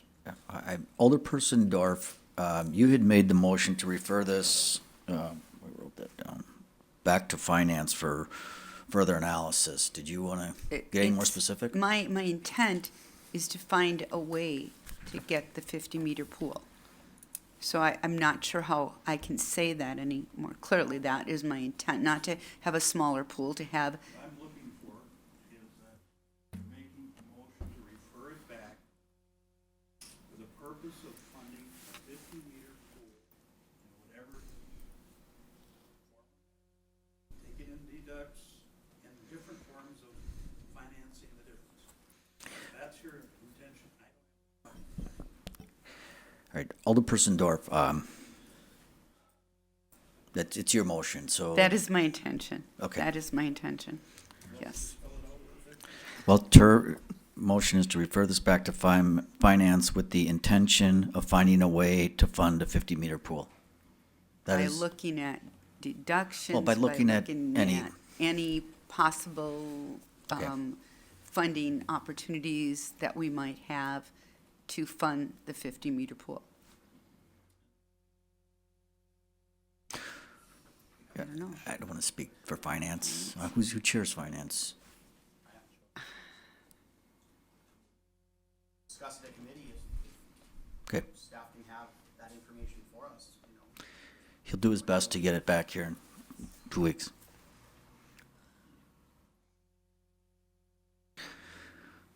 Okay, got one more light. Alderman Weary. Nope, I'm done. Okay, you're done. Okay, quickly. All right, that's fine. Thank you, Your Honor. I would just like to add, I agree with Alder Weary that I don't think taking away the deducts is the way to go. We can't just have a hole in the ground. If we're going to do this, let's get the amenities, let's do it right, let's get, but if we can figure out some ways to finance this, I support sending it back, and I don't know what they can come up with, but I wish them the best of luck. All right, thank you. So we'll use the board on this. The motion on the floor is to refer this back to the Finance Committee with the intent of finding a way to fund a 50-meter pool.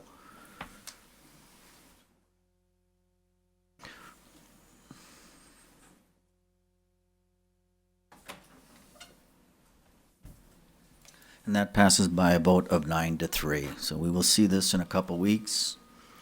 Thank you. And clerk, let's continue. Thank you. We are now on to the report of the Economic Development Authority. I'm looking for a motion here to approve. There's a motion by Alderman Randy Scannell. Is anybody, can you second that? Second. Seconded by Alderman Bill Galvin to approve the report of the Green Bay Economic Development Authority meeting for the meeting held on Wednesday, November 9th. Any items on this report you wish to handle separately? Hearing none, all in favor of that report, please signify by saying aye. And those opposed, nays. The ayes have it, and that report has been approved. Report of the Plan Commission. All right, we have a motion by Alderman Randy Scannell, seconded by Alderman Mark Stoyer, to approve the report of the Green Bay Plan Commission. That was for the meeting held on Monday, November 21st. Any items in this report you wish to handle separately? Number 7. Hearing none others, all in favor of the remainder of that report, please signify by saying aye. And those opposed, nays. The ayes have it. All items in that report have been approved with the exception of item 7. What are your wishes regarding item 7? There's a motion to approve by Alderman Randy Scannell, second by Alderman Joe Moore. Alderman Zima. Thank you, Your Honor. I tell you, it's hard to understand this one. Sometimes I think there's a disconnect between planning and the council. The folks who are asking for this variance are actually doing work that our neighborhood enhancement funds might be taxed to do. And they're doing it privately, just asking for permission to do it. So I'm making a motion to turn this from to deny to approve. And it's just, like I say, it baffles my mind. They may have had some simple reasons. It is a little bit complicated there, but the folks are willing to invest the money and reinvigorate that area without any money from the city of Green Bay that I'm aware of.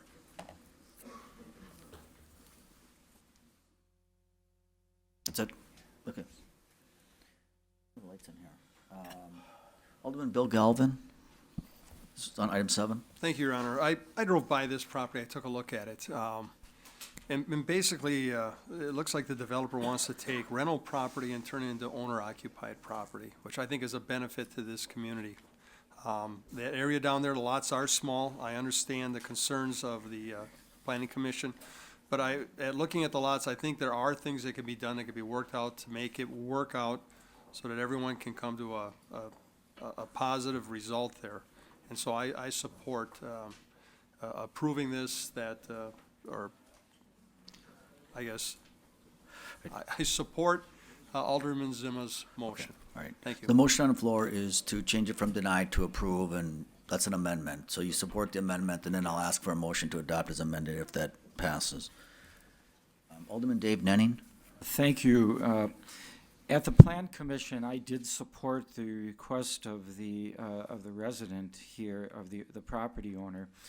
The minutes of the meeting were incorrect. They indicated that on the motion to deny that Commissioners Conard and Gilbert voted no.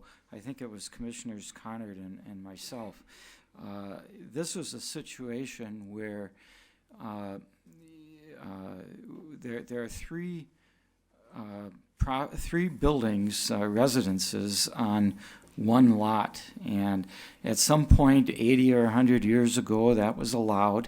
I suspect that it was because some family members that wanted to live close by, but you've got 2 single-family homes and a duplex on a single lot.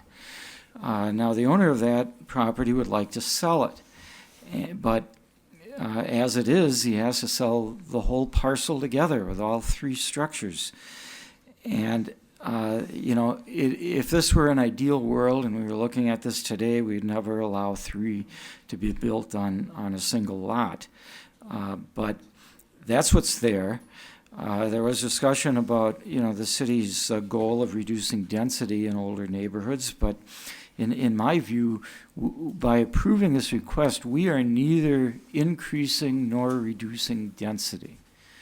What's there is there, and I drove by the property as well, and it looks to me like all 3 of the buildings are maintained adequately. So the owner would like to try to sell the properties. It's my understanding that at least one of their tenants would like to buy one of the buildings. So there you have at least one owner occupied. If the 3 are sold together, it's probably more likely to be that the whole thing would be rented. So I will support Alderman Zimmer's motion. Thank you. All right, thank you. Alderman Tom Dwayne? Yeah, thank you, Your Honor. I was at that meeting too, and it's mind-boggling sometimes when I hear staff interject and say why they don't want a project to happen. You're looking at somebody that's going to be putting a lot of money into these homes, making them back into single family, and they're talking about 5-foot setbacks or 8-foot setbacks, and it's only going to be a 3-foot setback, and there's, it's just crazy. So that some of the projects that we stop in Green Bay, I'm fully in support of this. I was at that meeting, and I think we really have to look at some of our ordinances because they just don't make sense half the time. When you got an older area, they don't meet the criterias, and then you take down a garage, or you wanna plant a tree, or you gotta do something, it just, it never meets because of the old standards. I mean, it's crazy. So I'm completely supportive of it. All right, thank you. Alderman Joe Moore. Thanks, Your Honor. Just on a procedural question here, then would each of these lots then be zoned as R1? And if that's the case, then I certainly support it. If it's not the case, then I'd like to make that contingency on the approval. Dr. Vonk. Thank you.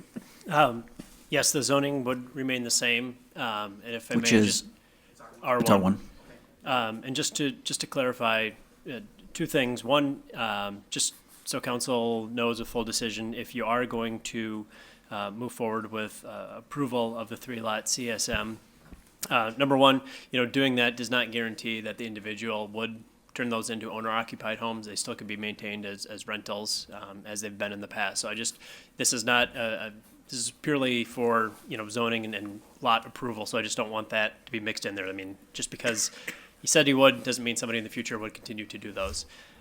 Just also, if something were ever to happen to any of those structures, we would no longer have buildable lots, so something would not be able to be rebuilt there except on one of the lots. With that, in our packet, at Plan Commission, they did recommend some conditions be placed if they were to move forward with the CSM, the 3-lot CSM. And those are outlined in the planning packet, and I don't know if Alderman Zima would be willing to recommend those. They deal with basically, one, the CSM obtains final approval from the city. Two, the variance request, which was part of that, goes through the Board of Appeals. And three, there's a perpetual ingress egress easement between lots 1 and 3. Otherwise, you're going to landlock one of those with no access. And that's just going to create other problems for us in the future. So if Alderman Zima would be willing to consider attaching those conditions to that, staff would appreciate that.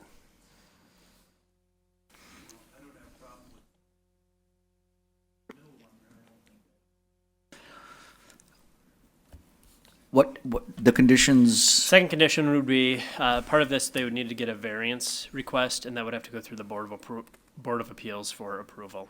Okay. Well, that's an independent body that juggle things up. We can make this decision here tonight, and it doesn't need to go to the zoning board of appeals. Okay. So I would consent to the 1 and 3 there, but the middle one I think is unnecessary. Right. Thank you. And Alderman Dave Nenning.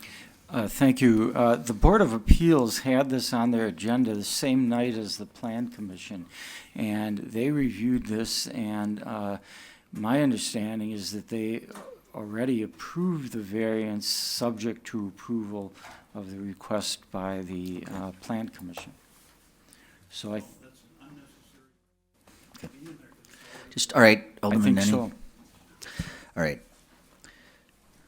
So what's on the floor now is we are voting on the amendment by Alderman Zima to change item 7 from denied to approve with the attached recommendations by the commissions, specifically item 1 and 3. Any other discussion? All in favor of that amendment, please signify by saying aye. Aye. And those opposed, nay. All right, a motion to adopt is amended. Seconded, the motion by Alderman Scannell, seconded by Alderman Mark Stoyer. All in favor of that motion, please signify by saying aye. Aye. Those opposed, nay. Item 7 is adopted as amended. Report of the Public Arts Commission. All right, there's a motion by Alderman Scannell and a seconded by Alderman Bill Galvin to approve the report of the Green Bay Public Arts Commission that was for the meeting held on Wednesday, November 23rd. Any items in this report you wish to handle separately? Hearing none, all in favor of that report, please signify by saying aye. Aye. And those opposed, nay. Ayes have it, and that report has been approved. Report of the Redevelopment Authority. All right, we have a motion by Alderman Randy Scannell, seconded by Alderman Bill Galvin to approve the report of the Green Bay Redevelopment Authority meeting, which took place on Tuesday, November 8th. Any items under this report you wish to handle separately? Item 2. Hearing none others, all in favor of the remainder of that motion, please signify by saying aye. Aye. And those opposed, nays. The ayes have it. All items have been approved with the exception of item 2. What are your wishes regarding item 2? There's a motion to approve by Alderman Scannell, seconded by Alderperson Dorff. Alderman Weary. Yes. Alderman Weary. Thank you. I voted against this before, and I'm going to vote against it now, and here's my reasoning. based on information I received from Dr. Vonk and Dawn Fuller, the project will need almost $2 million in incentives, plus getting the airspace for free.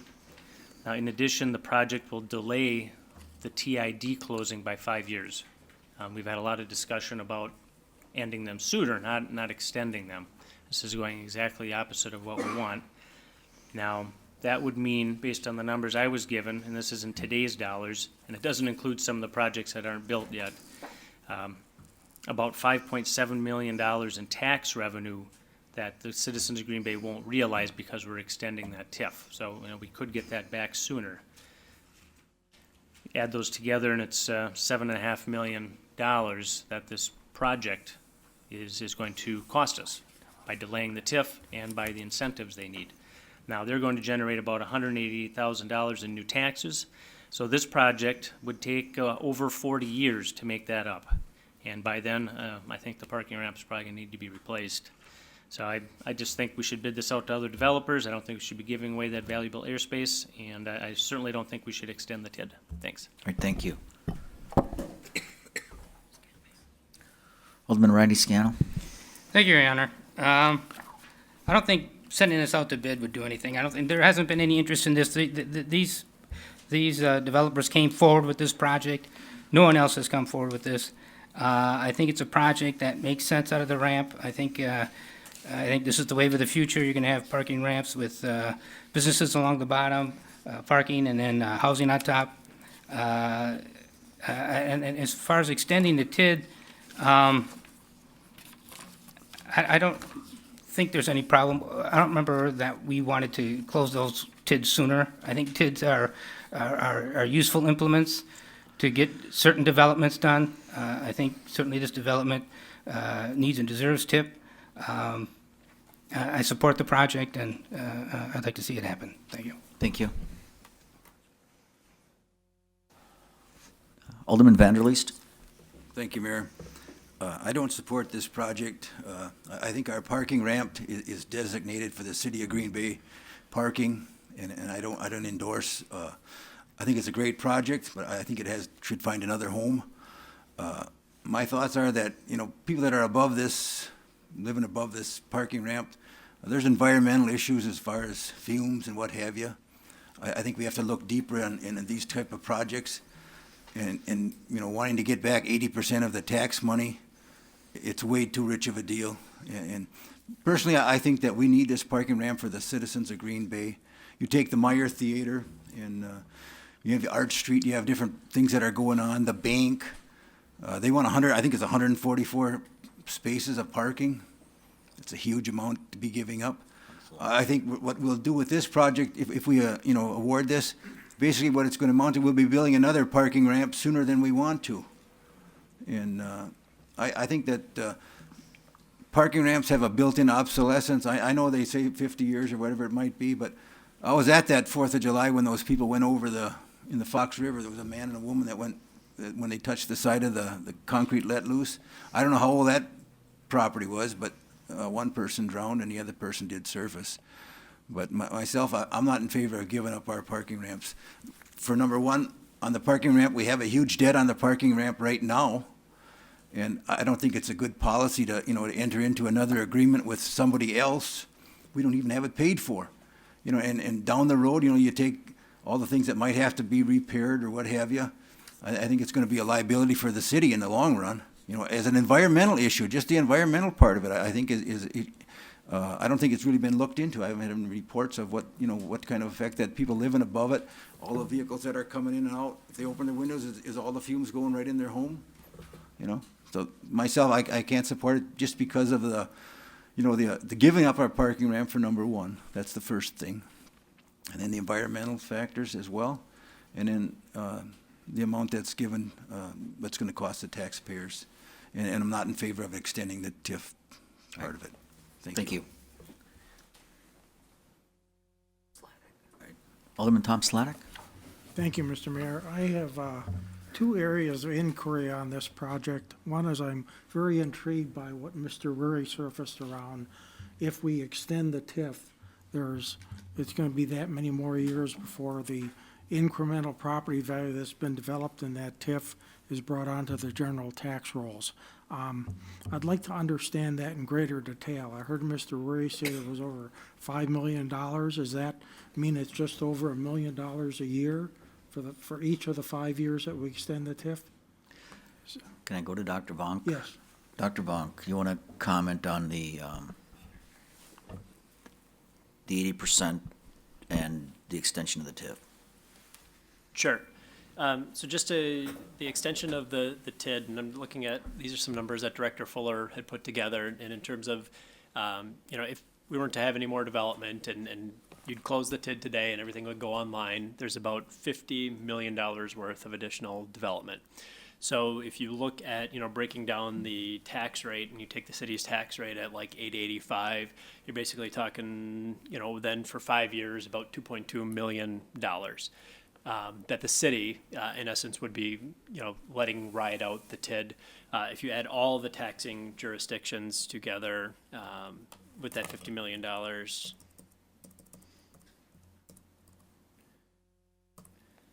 then you're talking probably closer to about $1 million a year, like Mr. Alderman Weary had said, over the 5 years, so closer to $5 million, and that's all the taxing jurisdictions. When you're looking at both the city, the county, school district, and the state, or actually not the state because they're not part of that. So in terms of where that money is at, does that answer your question in terms of? Okay, sure. Correct. If we extend the TIF for 5 years, the city, let me put it differently, if we don't extend the TIF, when the TIF comes to an end as currently scheduled, the city will start to get about $400,000 a year in additional tax revenue. So we extend the TIF 5 years, we walk away from 5 years of that revenue. Correct. Okay?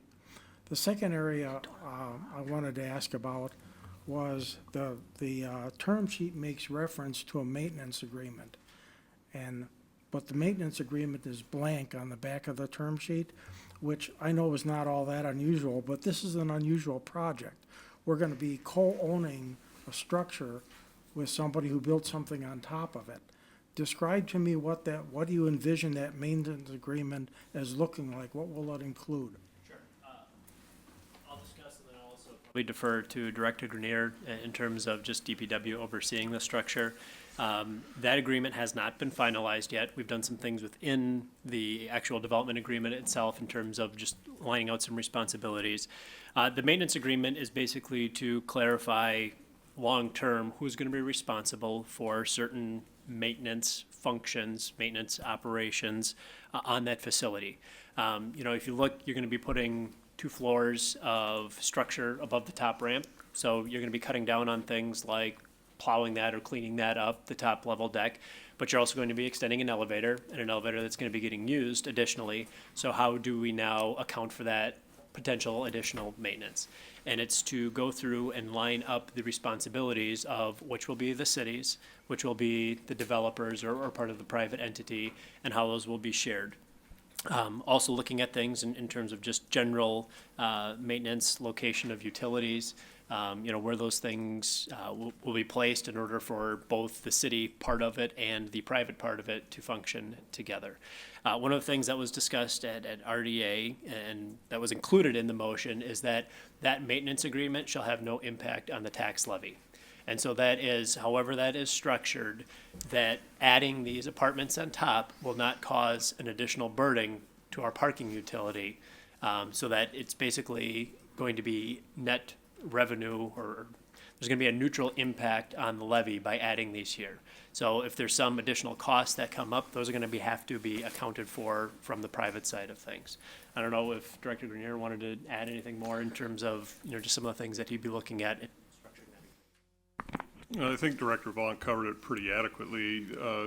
If we want to get into a little greater detail, there are some amenities that need to go in for residential living that are not necessary for operation of the ramp. Things such as bringing drinking water up to that level, being able to provide wastewater to come back down, extension of some stair towers and the elevators, fire suppression systems that would be required by code electrical, service into and out of, the ramp. All those things need to be addressed because some of them are inherent with the ramp and some of them are exclusive of the ramp and would be 100% the cost of that developer, where they get located, how they're affixed to the ramp, and the costs apportioned for the installation, replacement, and repair of those will all be addressed as part of that maintenance agreement.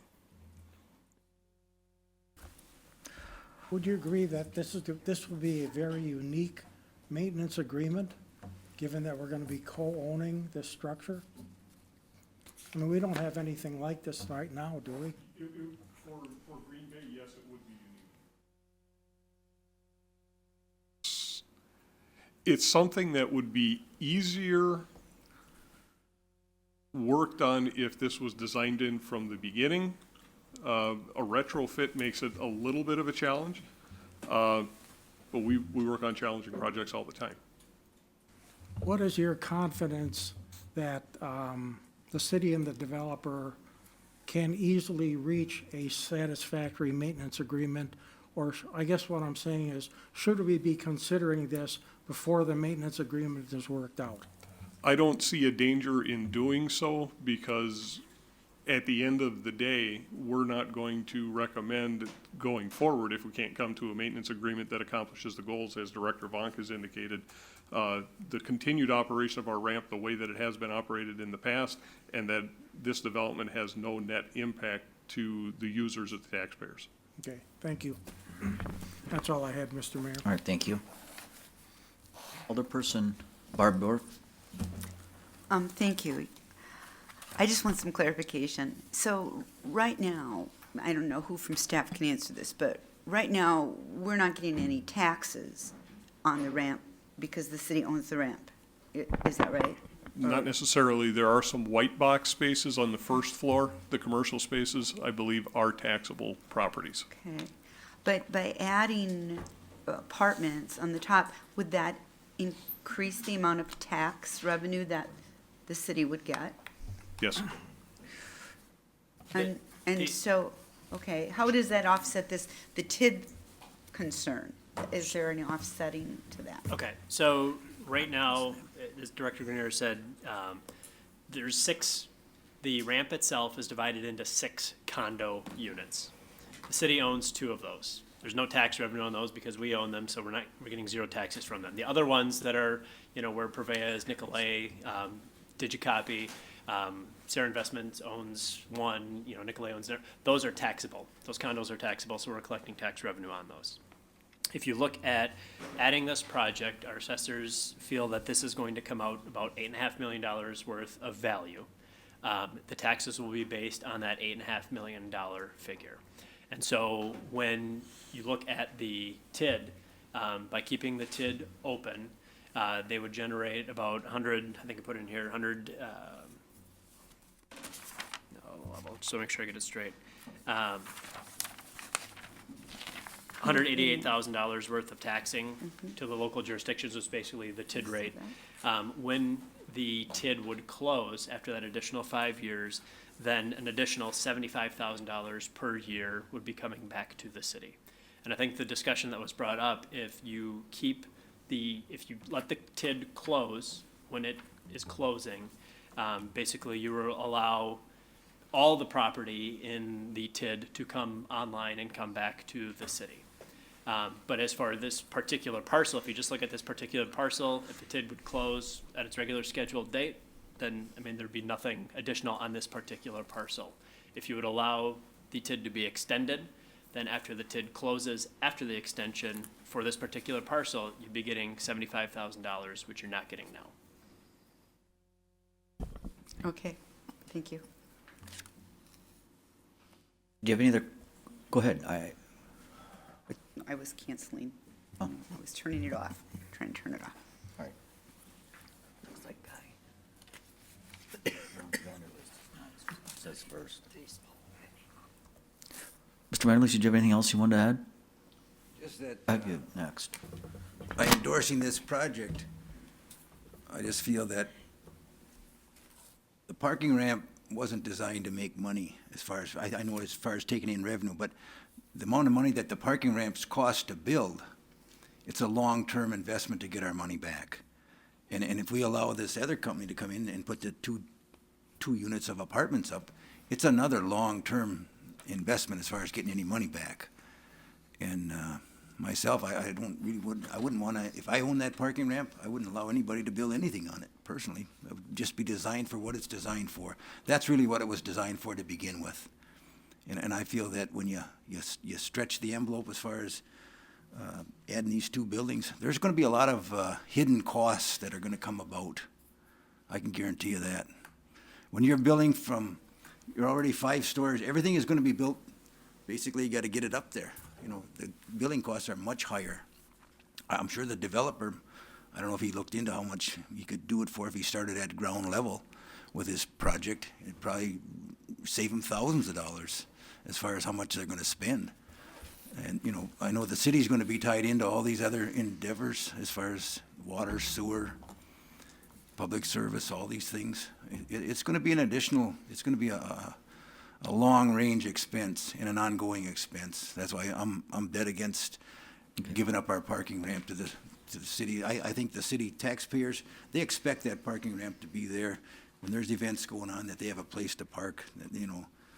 And that's how I feel, that I just hate to see it, you know, take all these spaces away from the downtown area that, you know, we need the parking. We need all the parking that's there. I understand that they could go with 2 additional, in other words, if they wanted to add a couple floors just for parking, you know, that could happen as well if the need came about. But I'm just, you know, I applaud these developers that wanting to come and do a project like this, but I just think that there's a better place, and, Right. you know, and they could start out, and, you know, they wouldn't have to just be, you know, 2 floors. They could go as many as they desire if they want to, you know, get into this type of apartments and condos. So I Thank just you. don't want to see the city hand away our right. parking ramp. Thank you. Thank you. Alderman Zima? Thank you, Your Honor. Well, on top of all the things Mr. Weary said, I think, to put it in a different way, I think we need to preserve the resource. The city can put 2 more floors on it for parking if they need it. I see this as really $2 million of benefit to build something the city doesn't really need. There are a lot of empty buildings in the downtown that could be rehabbed to other uses. I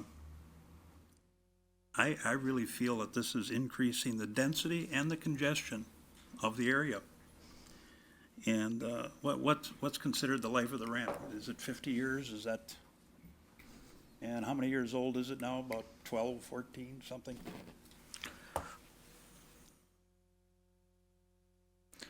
Anybody got that? Well, okay. Was built in what, 2001 or something? Well, I was here, 5. 2005. So there's something like 35 years maybe left in it. I mean, no matter how you put it, I know they have to put in things to increase their supports and everything, but I just think it's a risky business and something that's really just not in the interest of the city. And let me tell you, apartments are risky business when it comes to the assessor's office. I'll just remind you of what the Alexander Apartments, which we've now turned into condos and things downtown, they thought they were going to do so good with it, only the rents didn't come in the way they said. And they were back in the city within 2 years and got a substantial reduction in the assessment, because they can go by, you know, the income approach, and all they have to do is bring in and show that their income isn't what they thought it was going to be, and down it goes. I think it's just too odd of an idea. I know it's done in some other places, but I think the downtown is congested as it is. If nothing's going on, you can drive through here without a problem. If anything's going on, it's double trouble. I think we should encourage them to.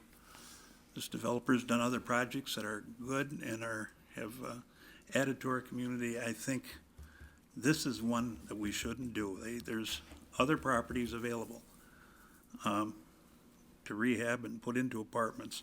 This resource should be preserved. If we actually have more success downtown, we are actually going to need more space for parking. So I think this resource should be preserved. What are you gonna do? Build another one somewhere?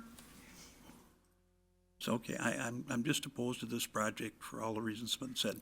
Thank you. Thank you.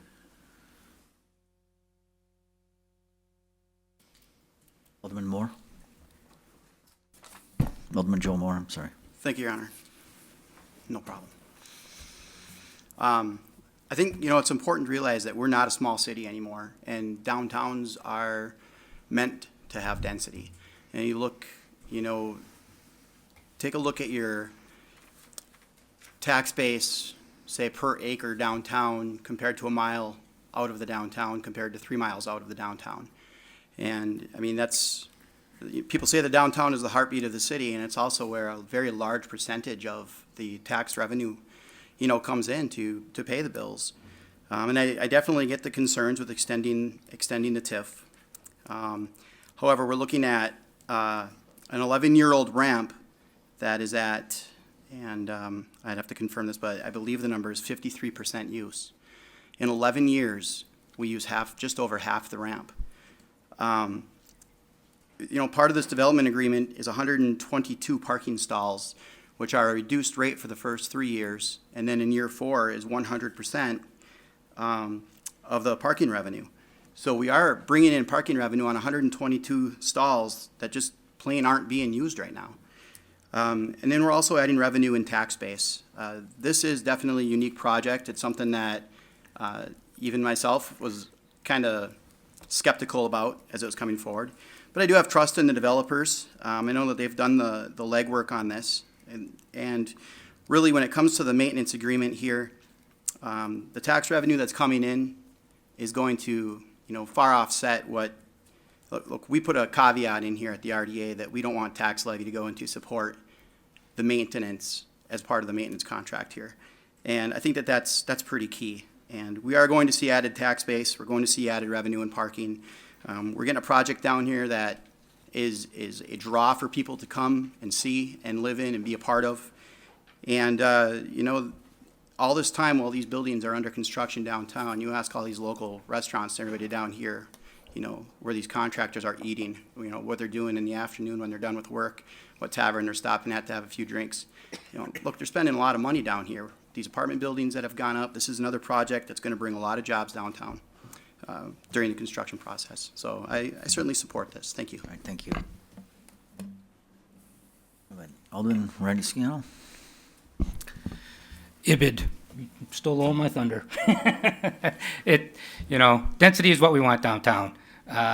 Increasing the tax base of a parking ramp parking ramps are a debit to the city. This takes a debit and turns it into a plus. And I think this is the future. And I think if we end up needing a new parking ramp sooner, that's not a bad thing, especially if we build it along this design. So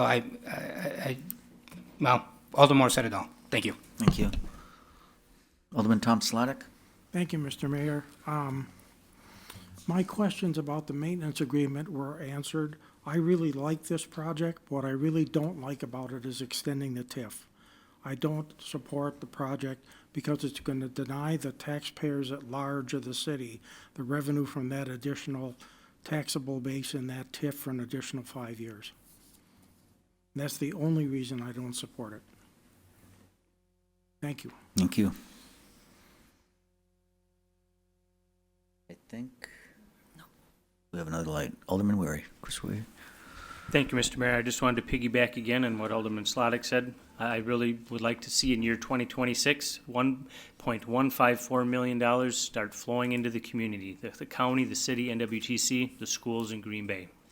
We have an old Yonkers building here in mothballs. I'd rather see a lot of vision and money even put into that before this project. It's interesting. I don't think we should extend the TIF. So thanks. All right, thank you. Did you want to speak again, Alderman Zima? All right, Alderman Zima? Well, I guess this maintenance agreement, does this include what happens if the ramp 35 years from now needs more work, I'm sure this is going to put some pressure on that structure, although I understand that some different type of supports have to be put into it, et cetera, et cetera, et cetera. But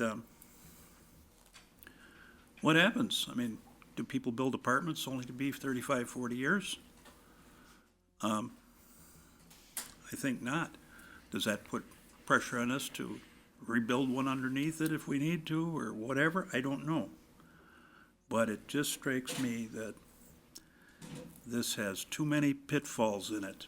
Too many pitfalls, too many chances that could occur. I think there's only so many people that want to rent apartments above an entertainment district. And I think you're going to have competition for rents and perhaps lower rents going down. And overall, it's like putting too many cows on the field. Pretty soon, none of them can survive. So I don't know how many apartments, and this one is really risky business compared to the other ones. And of course, they all come with the handout always, that if they were good projects, the taxpayers shouldn't have to support them.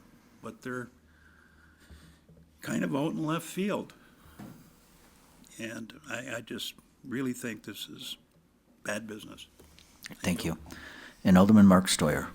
Thank you, Your Honor. There have been a lot of good questions and answers and such brought up by both sides here. I was wondering if I could hear from the developer. I have a few questions. Make a motion to. All right, there's a motion by Alderman Randy Scannell, second by Alderman Bill Galvin, to open the floor to hear from interested parties. All in favor of that motion, please signify by saying aye. And those opposed, nay. If you would introduce yourselves, and the Alderman have a question for you. Sure. Garrett Bader, 300 North Van Buren Street. Eric Gorky. 1530 Crystal Lake Circle, Green Bay, Wisconsin, Green Bay, Wisconsin, 54311. Alderman, go ahead. Thank you, gentlemen, for coming down. Is this on?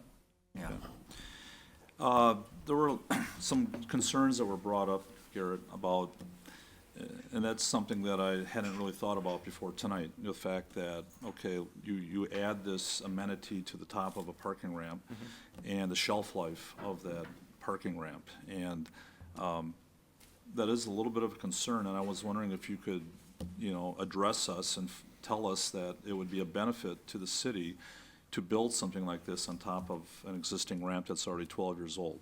So that would be my first question. I think the two big issues were, long-term maintenance and then what happens near a supposed end of life. Ramps require a certain level of service regardless, and I see would reference even the Main Street ramp here. There's work going on constantly at that ramp, whereas Pine Street's around the same pedigree. I don't think as much work on that one. Ramps have a shelf life, but we believe that we can structure this one in a way that provides the needed support and then the long-term maintenance to preserve that for as long as possible. And if I may add also, I think the assumption is that a day comes long-term where it's not structurally sound anymore. It may mean 70 to 90 years down the road it can't hold cars anymore. It doesn't mean that it can't hold an apartment complex on top of it. Okay. How do you answer the questions, the concerns about the TIF, the 5-year delay where tax money is not coming in? I know I talked to Director Bonk a little bit too, and I might like to have him talk a little bit about that as far as the pay-go, the 80% and such, and I'd like to hear from your mouth about that. Well, I'll always reiterate, we're accepting no funds up front. So until the project is built, there's no funds that go out until it's taxable and able to be reimbursed. As Kevin said, the estimate is that we'll generate about $188,000 a year in property tax revenue that right now generates zero. So I want everyone to remember that. We're worried about what we're not getting back right now versus 5 years later. Right now you're getting zero, and we're giving $188,000 a year out of thin air, literally. So I think that's important to know. All the funds that will come back once the TID is expired, whether it's in 2026 or 2030. In the meantime, we'll generate that additional $188,000 a year after it comes back, and taxes in the meantime while the TID is still there, because of the 80%, we'll be creating 20% right now where there's zero. So there'll actually be revenue now where there's zero, and on top of the added that we will have after the fact. Okay, and also the question about air rights, I'd like you to clarify that as well, as far as in terms of, Well, air rights, I mean, it sounded like that, what was the concern that council brought forward? Something about air rights. Do you remember the question that, some of the concerns that came I forward? don't, I would need someone to clarify what. I would need, all right, I'll leave that one alone. Okay. All right, that's all I have right now. I don't know if Any anybody- questions for the developers?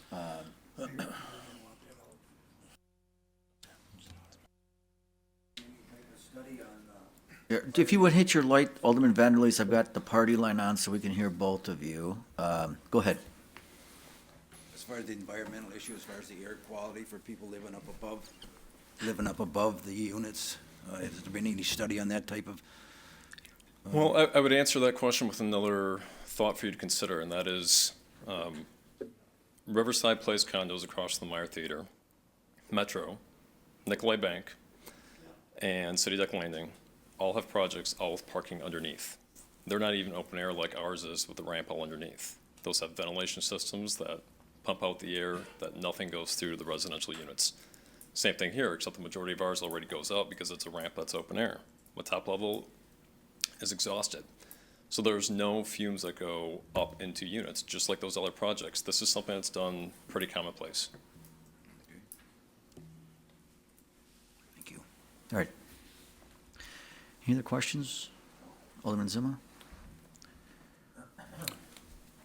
Am I understanding that this is, that you're going to rent spots in the ramp? Correct. And how much does that increase the capacity of it right now? Right now, it's, Mr. Moore said, 53% full? I can't vouch for that specific number, but there is a decent amount of the ramp that is empty on any given day. So right now, the spots that we will rent to our renters are empty on any given day. And you assume that to be 122 stalls? Correct. That's for how many apartments? 71. Keep in mind that that's a mix of 1, 2, and 3 bedroom apartments. And what's our excess, I guess this is a question for someone else, that's all I have from you. Anyone else questions for the developer? All right, thank you, guys. Who made that motion? Okay, there's a motion by, sure.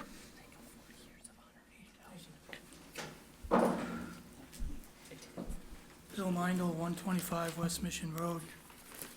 Just give me a second here to find my notes. I'd like to offer my support for this project. I think it would be a great enhancement for the city and for the downtown. Great opportunity, a great way for the city to look forward. First of all, the demand is there for apartments. If you've been following what's going on in the local residential living community, you'll find out that there's demand for apartments all across Brown County, and they're being built both at the mid-level range, at the luxury level range, and even at the efficiency level range. I think if you talk to Jeff Merkers from Downtown Green Bay Incorporated, or you talk to Brian Johnson from On Broadway Incorporated, you talk to Kevin Vonk, they'd all tell you that there's a market for at least hundreds of more apartments in the downtown area in Green Bay. The apartment projects that have been built there in recent times have all turned out very successfully and have reached high occupancy very soon.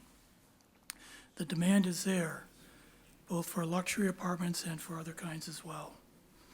And you're also seeing that there's competition in Brown County for these kinds of apartments. I understand this would be a luxury apartment project. In downtown De Pere right now, they're building a 6-story, or they have plans to build a 6-story mixed-use condominium. Also in downtown De Pere, they're building a 5-story mixed-use luxury apartments. In Ashwaubenon, there's plans to build a 6-story high-end apartments called Monsu Flats in the Ashwaubenon Boardwalk development. Titletown District, there's talk of bringing townhomes to the Titletown District west of Lambeau Field. My guess is those will probably be on the high end as well too. So the market is there for apartments and for these kinds of units, and it's unmistakable. I think also to take in mind here, you have a local accomplished developer here in Garrett Bader and his crew. Garrett has been involved in development of millions of dollars of property in Brown County, including the Costco in Bellevue, including Dollar General stores in Brown County. including the new North Shore Bank branch, the new Familia Dental, the new Arby's, and the new Dollar General on Main Street in Green Bay. And of course, he also built the Whitney Park Townhomes. I think this is a very good, advantageous relationship for the city to have with a local and up-and-coming developer. And who knows what this could lead to in terms of future projects down the city. Also, if you've read through the city's parking study that was done in 2014, I believe, it says that the city within 5 years most likely will need to build another downtown parking ramp. So that's, at least in the thinking, is coming at some other location downtown. This parking ramp was built with excess capacity in mind. And like others have said, if you go through it, you'll notice that there are some degree of empty spaces now. It was built with excess capacity in mind. There's room. It can't accommodate the extra parking here. So it's all in all, I think, just a terrific project. So the demand is there for apartments in downtown Green Bay, and the recent construction has shown that. You're in competition with other communities in Brown County. You need to go after these projects when you can. Because if you don't, then Bellevue will get it, or Ashwaubenon will get it, or De Pere will get it, or someone else. Also, you have a local accomplished developer here. You need to consider, I would think, consider that as well. And this could lead potentially to more future development in the city of Green Bay down the road, perhaps. And also that there will be another ramp coming likely in the city of Green Bay within the next 5 or 6 years. So I would strongly suggest you support this project. I think it's just a terrific project for the city of Green Bay. And I don't know how you could pass it up. Thank you. Thank you. Anyone else to speak on this project? Okay, no, I'll take that motion. All right, there's a motion, a second to return to regular order. All in favor of that motion, please signify by saying aye. Aye. And those opposed, nay. Hold the floor. Open the floor up.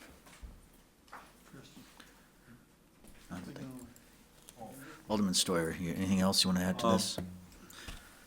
No, I appreciate the comments from council and the developer on all of this. I find it to be a unique project. I think that with the pedigree of the developer, I feel that this would be a good project to add. So I'm in support. All right, thank you.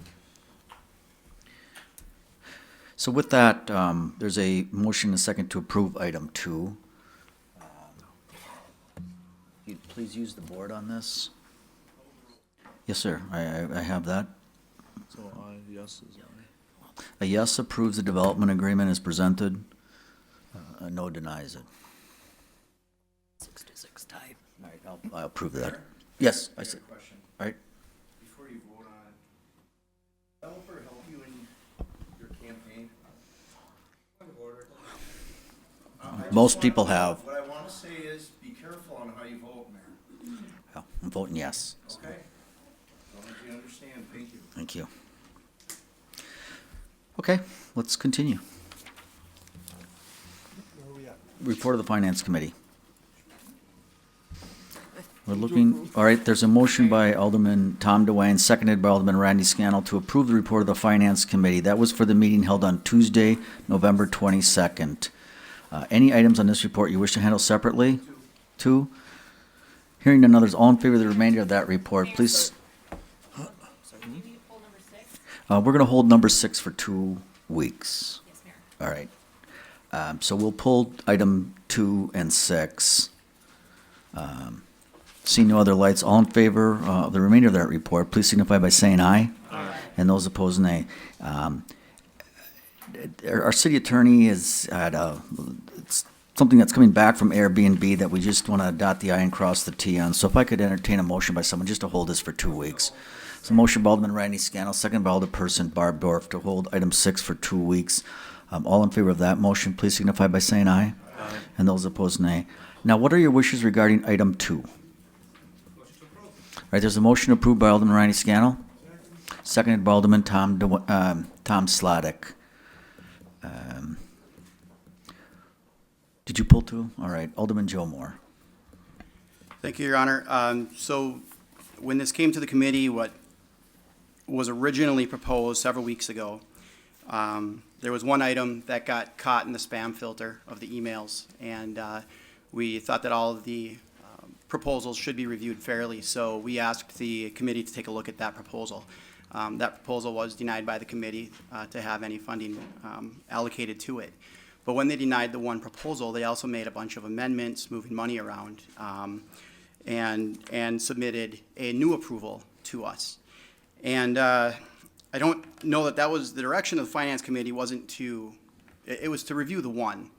And I don't believe that a second proposal should have come forward with all the changes and all the amendments to what was originally presented to us. But in all fairness, we decided to send both proposals here for the council to make a decision on one or the other. I'm going to make a motion right now that we go with option one, the original proposal. And my reason being on that is that there's more money in there for the revolving loan fund. And the money that was allocated to a bathroom at Red Smith School, although I certainly agree it does, that is something that is a necessity out there in a growing neighborhood, they really should have one. That is not necessarily an economic development project. That's not going to bring jobs. That's not going to add tax base. It's really not having any effect on what this $1 million was meant for. So again, my motion is to go with option one. Okay, I think the way this is worded is very poor. One says final recommendation, the other one says revised. So you are making a motion to approve the recommendation of 1013. Yes, the original. No, the original. That's not what he said. I want to be clear on this. Alderman? Alderman, The original final recommendation on 1013, not the revised. That was done on 1114. just wait, let me get this on the floor and then we'll talk about it. So there's all right, so there's all right, here we go. Here you guys. And I can There's a answer motion and a questions, please. second to approve the recommendation of the Finance Committee dated 10/13/16. That's what we're talking about right now. So Alderman Moore? Yes, okay, thank you, Your Honor. The revised recommendations from November 14th, I don't think we need to take a look at those. The originals on October 13th was the original proposal by the committee and by the subcommittee. They did the job that we asked them to do. I don't think we need to look at the revisions. Thank you. All right, thank you. There's people here who want to speak to this. Alderman Tom Slotnick? Thank you, Mr. Mayor. I won't support the motion. I think the council asked the subcommittee to go forward and work on this matter. They came back and they asked for more time because there was the item that was missed. And my understanding is they asked for more time, we gave them more time. And when they used that more time, they came up with what they thought was a better answer. So I think we should honor the answer they came up with. We delegated the work to them. I think we should be approving the revised recommendation. So I will not 11-14. support the motion. All right, thank you. Alderman Nicholson?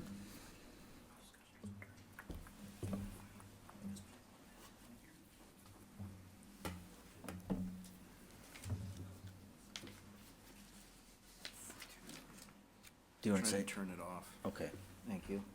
Alderman Bill Galvin? Thank you, Your Honor. I'm not going to support the motion either.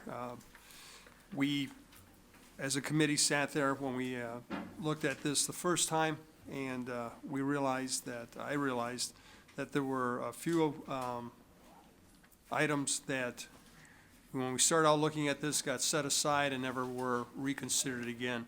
I felt it was only fair to them to give them the due process that we gave the other entities that were asking for money from the economic development, and that's why some of these changes were made. Thank you. Do you support the 1114? I mean, I know you're opposed to the recommendation, is that what you're saying? Yes, I Okay. support the 1114. Right. Alderman Tom DeWayne? Yeah, Your Honor, I'm not going to support the motion. I'm clearly in favor of the 1114. In fact, I got a question for, it's either for Cheryl or Dr. Bond. Usually the revolving loan fund comes out of our budget, doesn't it? The revolving loan fund, we've capitalized through our community development block grant funding that we get Yeah. from the feds.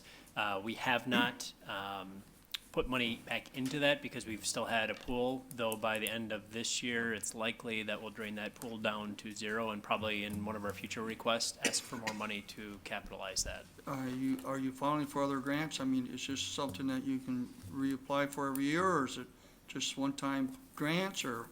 I'm trying to understand this. So how we put the money into the revolving loan fund, again, we get It's a through set grants. set of money through our block grant.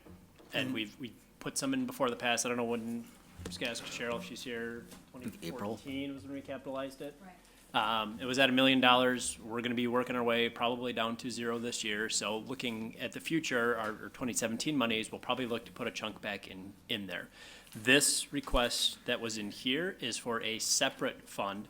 The block grant funds that we get, because they're from the feds, have several strings attached to them. These funds for this revolving loan fund would have many fewer strings for them.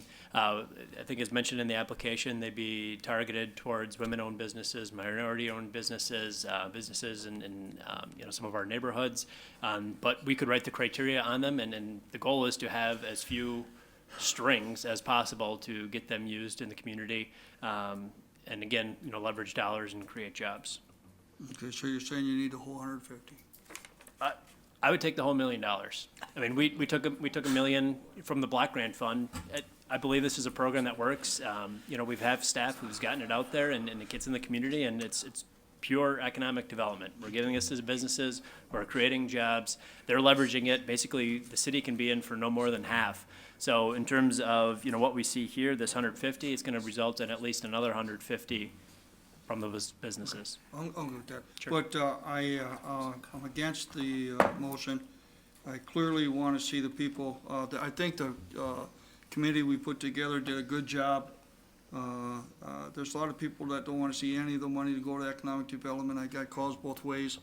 And I think it's really important for us to use this money wisely, and I believe everybody on here is warranted to receive the money they have. In fact, a couple I'd rather give more money than others, but I'm not gonna argue that now, so Yeah. I'm not gonna support the motion. All right, thank you. Alderman Mark Stoyer.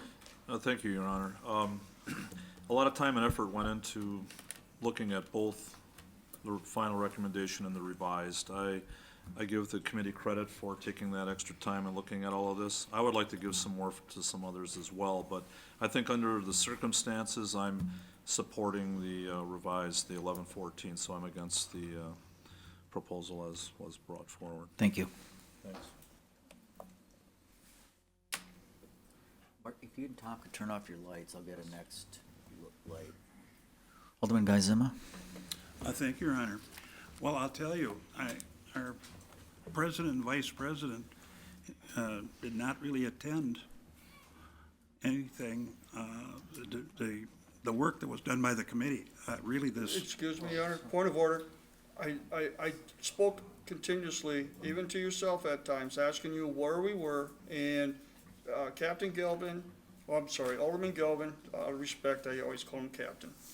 And Barb Dorf, Alderperson Dorf would tell you, I asked questions all the time, and I knew exactly what was going on. Okay, Yeah. go ahead. Well, you weren't there for the first recommendation was the result of an entire afternoon of work, which I have to say, it was our major work, which was deliberate and congenial. And we were trying to evaluate what things would actually bring strong economic development, and all of them maybe had a tinge of economic development. You can't say any of them wouldn't do anything to help the city of Green Bay in one way or another. But we basically, and if you look down the list until you get to the Kroc Center, everything above was we felt, and we made the recommendation, and we unanimously agreed on them, basically. Maybe one or two was a split vote, but they're mostly unanimous on the final recommendation we made, not the revised one. And, I mean, here we have a request for revolving loan at $350,000, which would lead to really economic development. And we cut that in half, and then they cut it even more. And really, I'll tell you, that second meeting was about 1/10 of the time we spent on our first recommendation. And the only reason we had that meeting is because one request for funds got stuck in the computer and didn't get evaluated the first time around. And when we looked at it, it was summarily basically dismissed. Out the window it went. So that should have been the end of the meeting.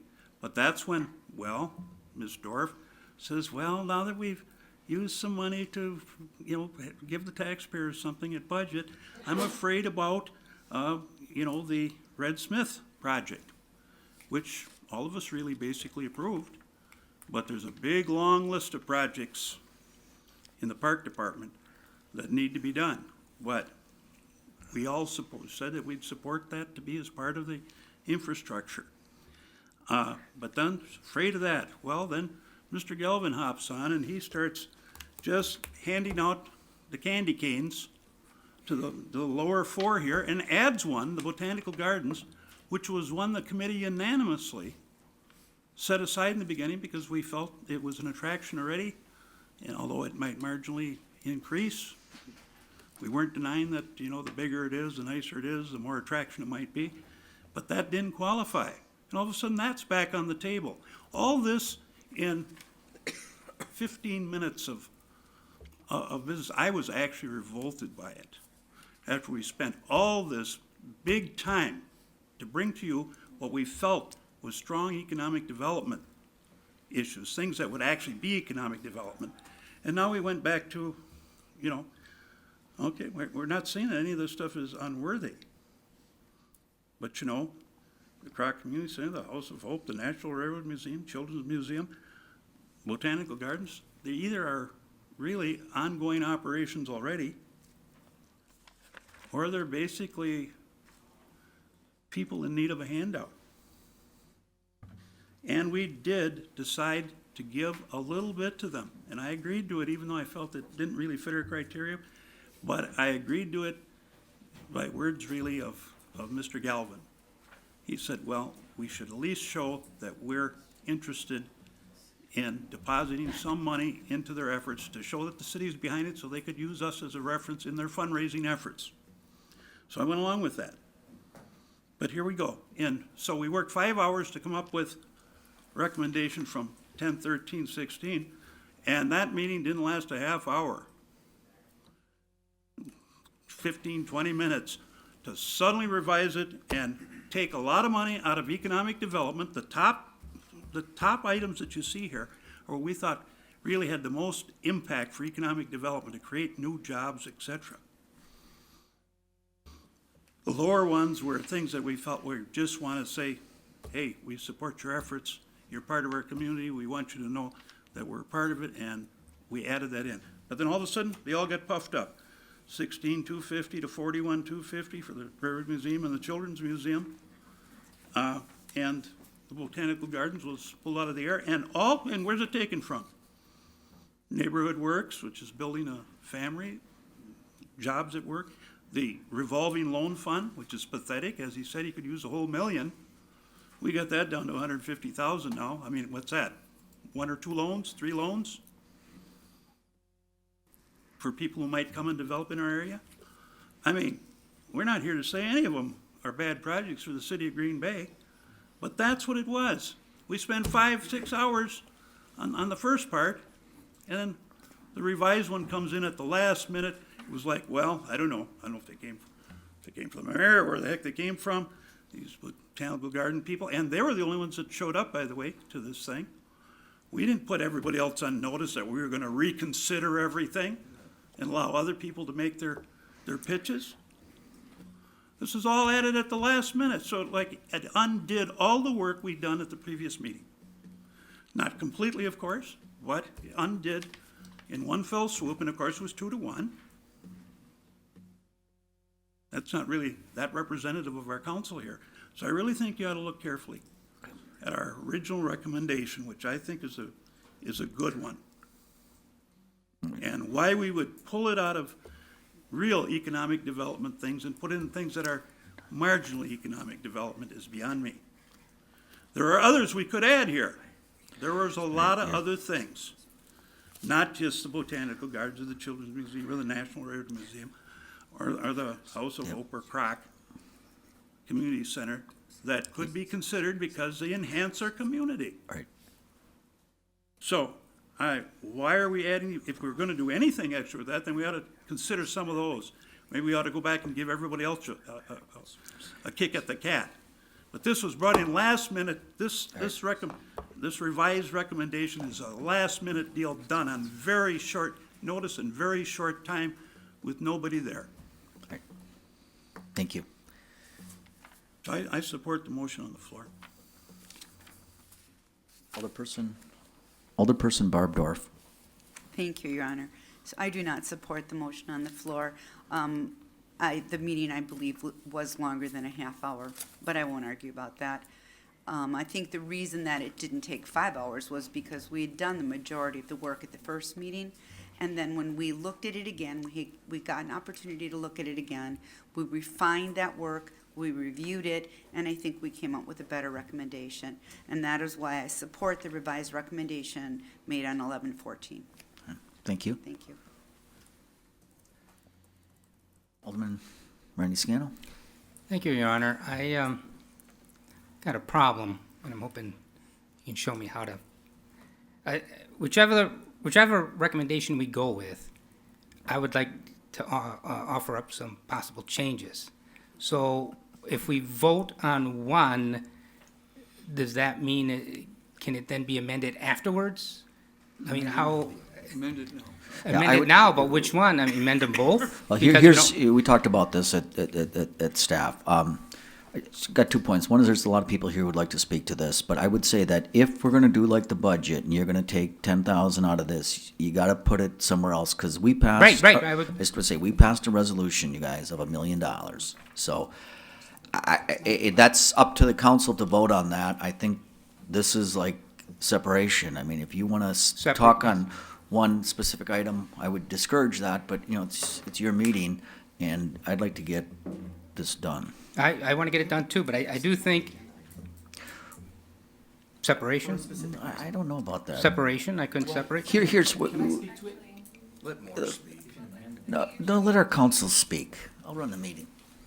I think actually what will be happening is you'd be presenting a third option. So it wouldn't just be final recommendation, revised recommendation, it'd be tonight's recommendation, essentially. Oh. And is that appropriate? Yes. Yeah, that's what I thought. I'll go back to you. There's 5 other lights if you want to think about it. Yeah, could we come back to that? Thank you. Your Honor, excuse me. Are you saying we can't revise any of this? No, we can. Oh, okay. You scared me there for a second. Alderman Tom Slotnick? I guess I would ask everybody on the council, consider the fact there is no right answer and there is no wrong one. There's only differing opinions. Nothing we can do with this money is a wrong answer, and we delegated this work to a subcommittee. This has been a sore subject for me personally, because first it was delegated to the finance committee, and the council didn't like the way we were handling it. So they wanted a subcommittee. We agreed with that. So we had a subcommittee. They developed the criteria. They did the best they could do and came forward with an answer. I think what we ought to do is honor the work they've done and take their final recommendation, which is the revised one, and let's get this financed. We had this money for a year now. Let's get this done. Thank you. Thank you.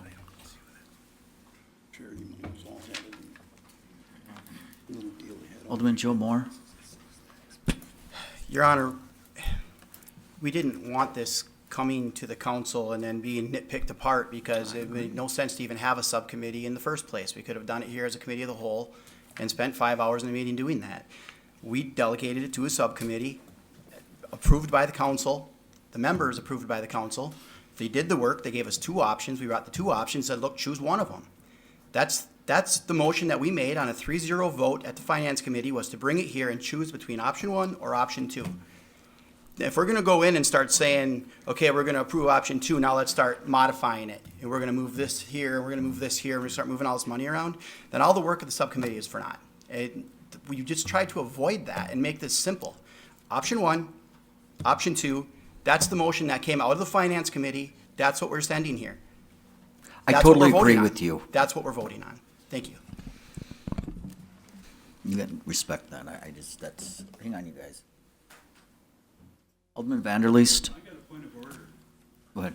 I tell you, I find that really a bunch of baloney, Your Honor, because whatever a committee does, it's only a recommendation. As our chairman says that every protection and welfare committee, even if it's just for a little liquor license, it's our recommendation. Okay. There are only 3 people put there, and every person here has a right to amend this. I mean, the committee of 3 doesn't really lord it over the committee of 12. If there's things you want to amend, you have a right to amend it. And this idea that somehow that is like not democratic or undermines the value of the committee is absurd, Right. because that's how we operate all the time. I think the lawyer weighed in on that as well. Thank you. Okay, Alderman Vanderleest, you have the floor now on Thank you, this. Mr. Mayor. I support the final recommendation of 10, 13, 16. I think some of the, if you look down the first 5 or 6 on the organizations, I think I'd like to see that money, City of Green Bay for the new website, Neighborhood Works, City of Green Bay revolving loan. I think these are, give them what they need. And I know we don't have a lot of money here, but I think the final one on the 1013, I think it's a very good proposal. And all the people that worked on the committee, I know they did a good job. And, there's always a little difference of opinion, but I think that the first proposal, I think, was a good one. Right. And I'm not for change. I'm not for changing, because I think these other groups up on the top, 100, another 25,000 for the City Green website, they might need that money. Same way with the revolving loan, this is our good things. And that's why I'm sticking with the original proposal. Thank you. All right, thank you, Alderman. Try this again. Alderman Nicholson? Thank you, Mayor.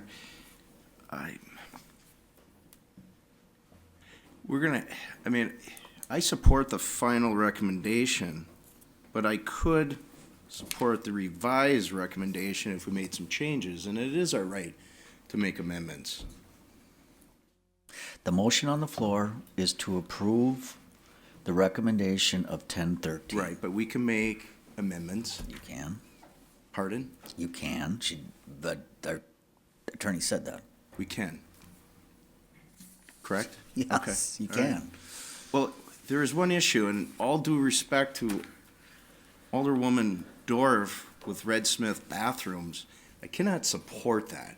I can't go back to 10,000 people in District 3 and try to talk them into bathrooms being implemented at Red Smith as economic development. I can't even see that's part of the criteria. Could you explain how that, Vanessa, how that could be economic development?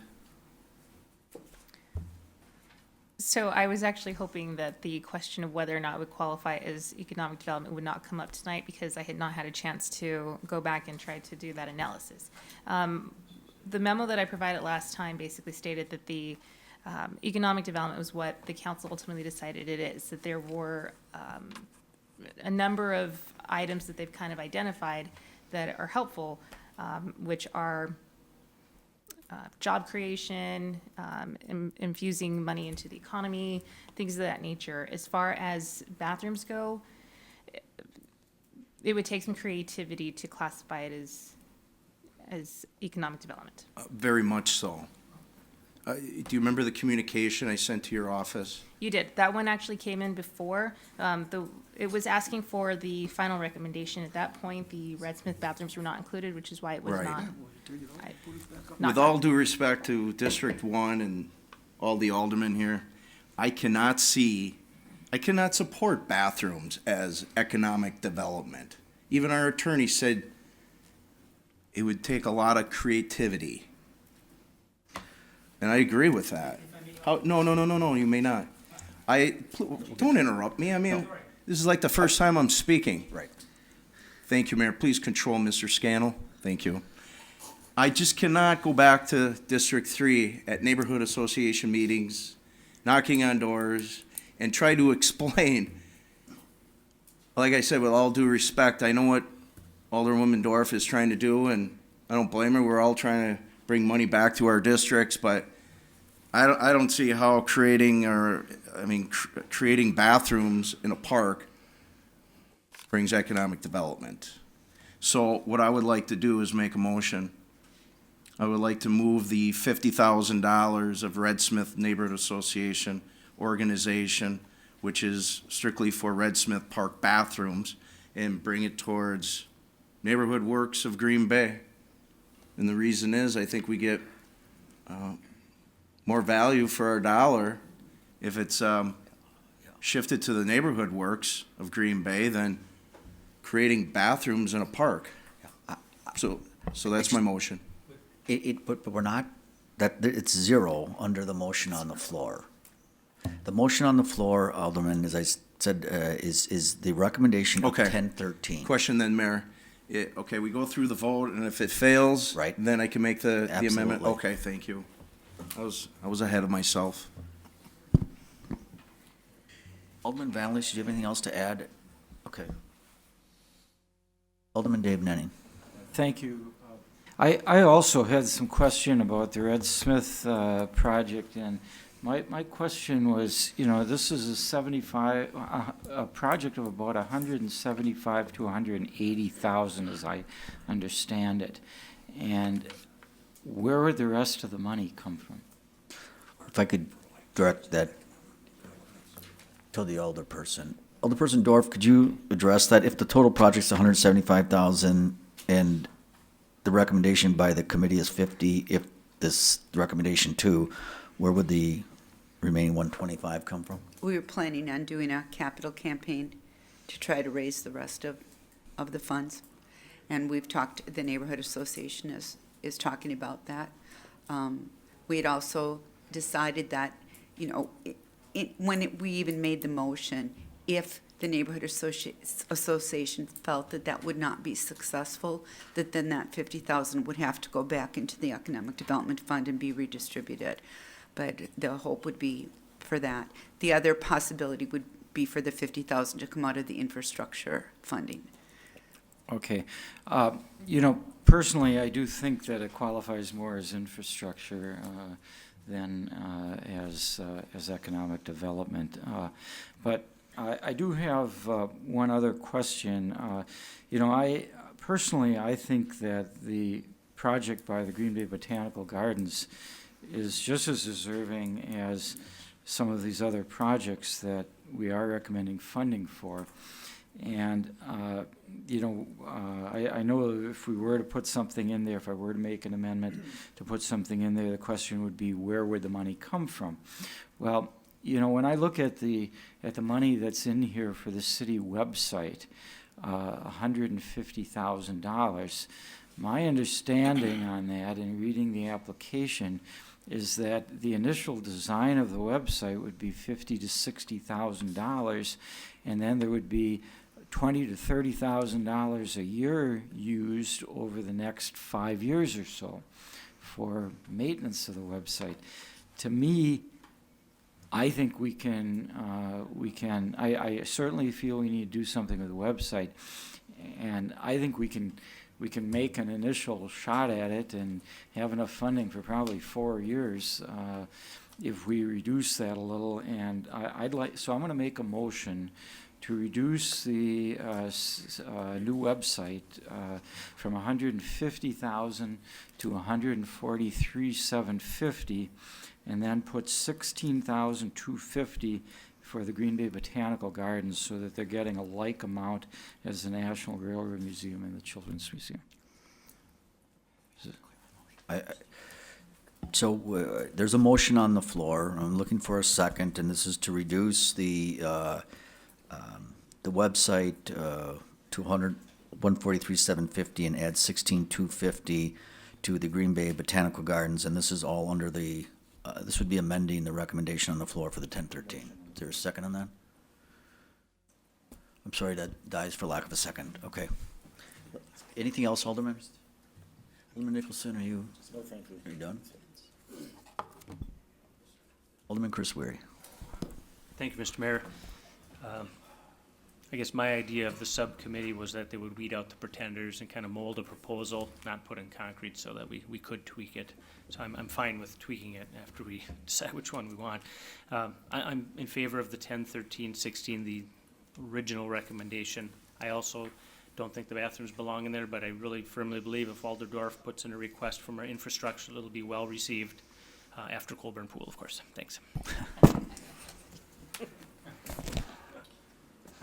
Randy, do you have anything, or we're gonna vote? Okay, quickly? All right. Yep, I support the revised, because that's the one I thought we were really gonna focus on, and the changes I would like to make is, if we end up adopting it, is I would like to pull, all the park items. It was my understanding when we originally voted on $1 million for economic and the rest for infrastructure, that infrastructure included parks. So it would be most appropriate for the park items to come out of the infrastructure. And then I have some ideas of where I'd like to spread that park money around. I do think those park items should be good infrastructure money, but I would take it that's a separate, we can't do that, we're not doing that today, I take it? We're not doing the Not infrastructure doing it, today. yeah, Nope. so, well, the 3 parks I'm Yeah, talking. hang on, I just, be asking him questions. sorry.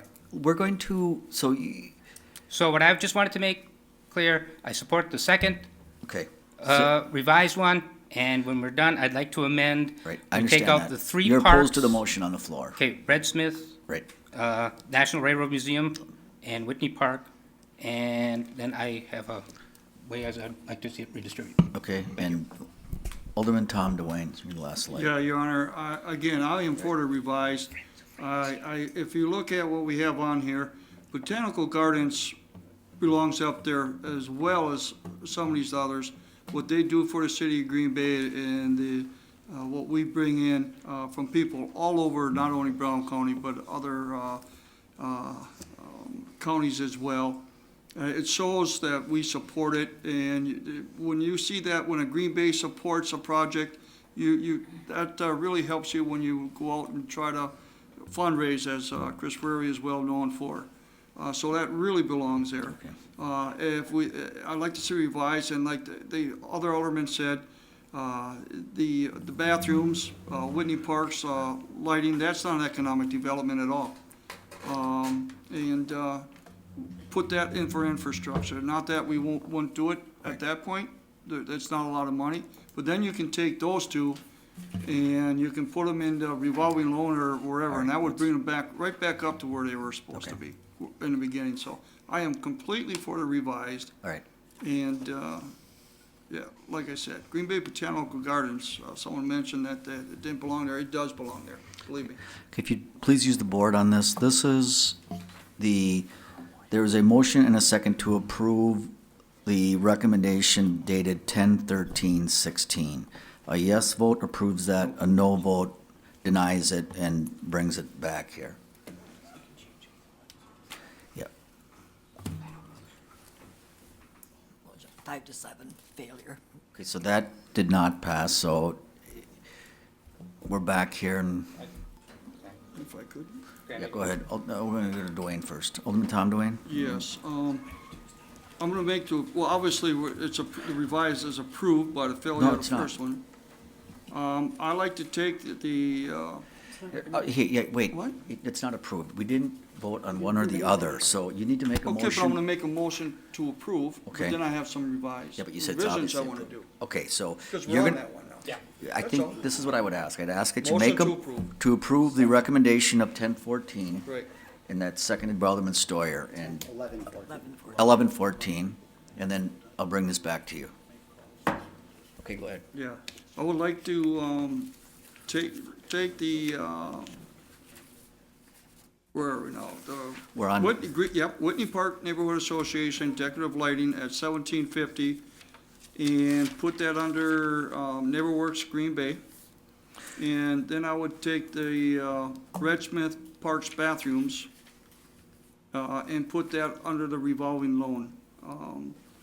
And that would be my motion. And just to continue, I would support those both under our infrastructure. Do you want to, that's fine. Do you want to do it one at a time? Go ahead. Okay, so the motion is, and the second on the floor right now is to approve recommendation of 1114. Alderman Dwayne has offered an amendment to take the $17,500 of Whitney Park Neighborhood Association and move that to the NeighborWorks Green Bay category. So is there a second on that, Tom? I'll second. All right, there's the motion by Alderman Dwayne, seconded by Alderman Stoyer. Alderman Zima? Thank you, Your Honor. The, at first blush, you know, you think, well, yeah, neighborhood lighting, that kind of infrastructure. But we had all agreed on that was a growing area. One of the developers here tonight developed something there, and we wanted to improve the lighting. Whitney Park's reputation from the past was a place where winos slept it off. And we did not want us, we wanted to see improved lighting in that area to make sure that that area stayed in the track it's going, which is improved. And that's why it was put in there. It wasn't looked upon as a public works project. It was looked upon as something to strengthen and, excuse me, is there some, are you talking to me or? No, these two. Go ahead. Okay, I'm sorry. But that was the idea behind it, and this was a small amount of money in the thing. But we thought that that was important to fortify that area which has had some development, and we want more development there. So we wanted to improve the lighting there. Now, I mean, sending it up to Neighborhood Works, you know, we funded most of what they asked for. We originally approved all of it, $150,000. That's why, you know, earlier there was a motion by, at least a thought by Mr. Nicholson to put it up there. That actually would have been more than they requested. But that's the deal there, so I'm opposed to moving that. Right. I just want to So- answer that. Can we get Alderman Moore first? He's Okay, next I just on there. wanna- And I know there's some people that want to speak as well. Alderman Joe Moore, this is on the recommendation of the 17.5 from Whitney Park up to NeighborWorks. Thanks, Your Honor. I've got the minutes from the Parks Committee from March 30th, 2016. That was my last meeting as a member of Parks Committee. And item 3 was discussion and action on accepting a donation of ornamental lighting, light poles and fixtures at Whitney Park. Right after the motion was made, Alderman Moore asked if lighting is donated and the city is responsible for installation. Staff clarified the donation includes both lighting and installation. The motion was made and seconded to accept the donation with contingencies. All materials meeting the building inspection codes, all proper permits, insurances obtained, once installed, become city property, park staff approval of the final site design installation plans, and most importantly, all costs of materials, construction, and installation are the responsibility of Garrett Bader. $17,500 to go towards something that's already been promised to the city makes no sense. So I'd certainly oppose this. Well, we weren't told that. Alderman Tom Dwayne? Yeah, I just wanted to make a point. I understand what you're saying, Alderman Zima. I grew up in that area. I spent all my life in there as a young child, every day. You know, people always said it was a bum park. I met with those people. You talk to them every day. I can tell you it's nothing like that, and it hasn't been for 20 years or maybe even more. Especially since a Greyhound left. I mean, it's an older area, but every time someone sees somebody old walking through there or sitting on a bench, they were tagged a bum right away. It always had a bad reputation. I mean, my parents didn't have a problem with me and my brothers going down there on any given day with any kind of reference to getting in any kind of trouble. In fact, we were probably the trouble. This isn't something, and I was going to refer to what Alderman Moore said, and I think that's why the mayor gave it to him right away. He understood that. But I'm not against putting lighting in there and reference. They're doing a great job. I love what's going on in that area. In fact, it's been my destination all my life where I lived and grew up. I love it. So it has nothing to do with making it better. In fact, I just said, if this comes forward with the infrastructure, or even putting it in parks somehow, I would do it. But earlier, Alderman Zima, you were talking about how we reduced the top 5. All it's doing is putting it back up in one of them. I'll let you pick any one you want, just to satisfy you. But, Don't do me any favors. All right, well, I'm just saying, I was just trying to help you. all right, thank you. So, we're gonna vote on this. This is a motion. Now, hang on, just hit your light, Alderman Scannell. Yes, I would like to, make some amendments. Hang on, we're doing this one at a time. There's a motion on the floor right now, and there's another one coming. Use your mic, and then the motion on the floor right now is to move 17.5 from Whitney Park Lighting to Neighbor Works. That's what we're gonna vote I'd like to ask the on. alder if he would amend his motion to take the 17,500 and add it to, I had this all.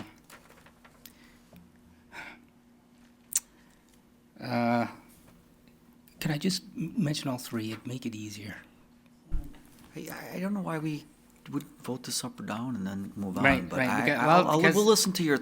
Can Okay, I I'll just give the I'll pitch? give you 2 minutes to tell Okay. us what you're thinking. Okay, all right, to take the 41,250 from the National Railroad Museum, because that's a No, he's I'm just gonna making- tell us letting you what know. he's gonna tie this back to the Whitney Park park, thing. okay? Because that's a city park, so I think that should come from infrastructure. The same with Whitney Park and Red Smith. And if we take that money, 41,250, 17,500, and 50,000, and we put 25,000 back into the public arts, which brings that back up to 100,000, and that's because we can get matching dollars for that. And pump up the downtown and Old Main business from 25,000 to 50,000. They do a lot of business, a lot of work downtown. They asked for 50,000. I think that's money well spent, well returned. We're gonna get an investment on that. The events they do help, just bring our downtown alive, helps all the businesses. And, bring up the Children's Museum to 50,000. And, an entity we haven't discussed, that was asked for money was the Neighborhood Leadership Council, our neighborhood associations. We haven't given them a dime. I would like to see them get 50,000. So if we took those monies and divided it, as I said, it comes out even, and I guess that's my pitch. I could appreciate that. I get what you're thinking. I think there's some people here who want to speak, and I think we're going to do this, and that's why we decided to do it one at a time. But I'm going to take the motion on the floor right now. Right. The- So if we could put the I 1750, got one other light on. 17,500 into, if it was. Are you going to amend your motion, Tom? Your motion right now and Stoyer's is, right. You going to stick with that? Or Would you be willing to put that into Neighborhood Association Leadership Council for our neighborhood associations? Yeah, he said no, so, Okay, all right. thank you. Alderman Zimmer, did you want to speak again on this? Yep. I'm just a bit confused about this lighting, because I don't remember word for word what went on at our committee. We had a long meeting, but it seemed to me that was needed with matching funds to get the job done there. Now, is it or isn't it? Director Kramer, Is do you it remember? total- Is it funded? I guess Hang on. it was said that it's totally funded by the developer in that area. If that's it, we certainly don't need to consider it, but I thought it was a matching affair.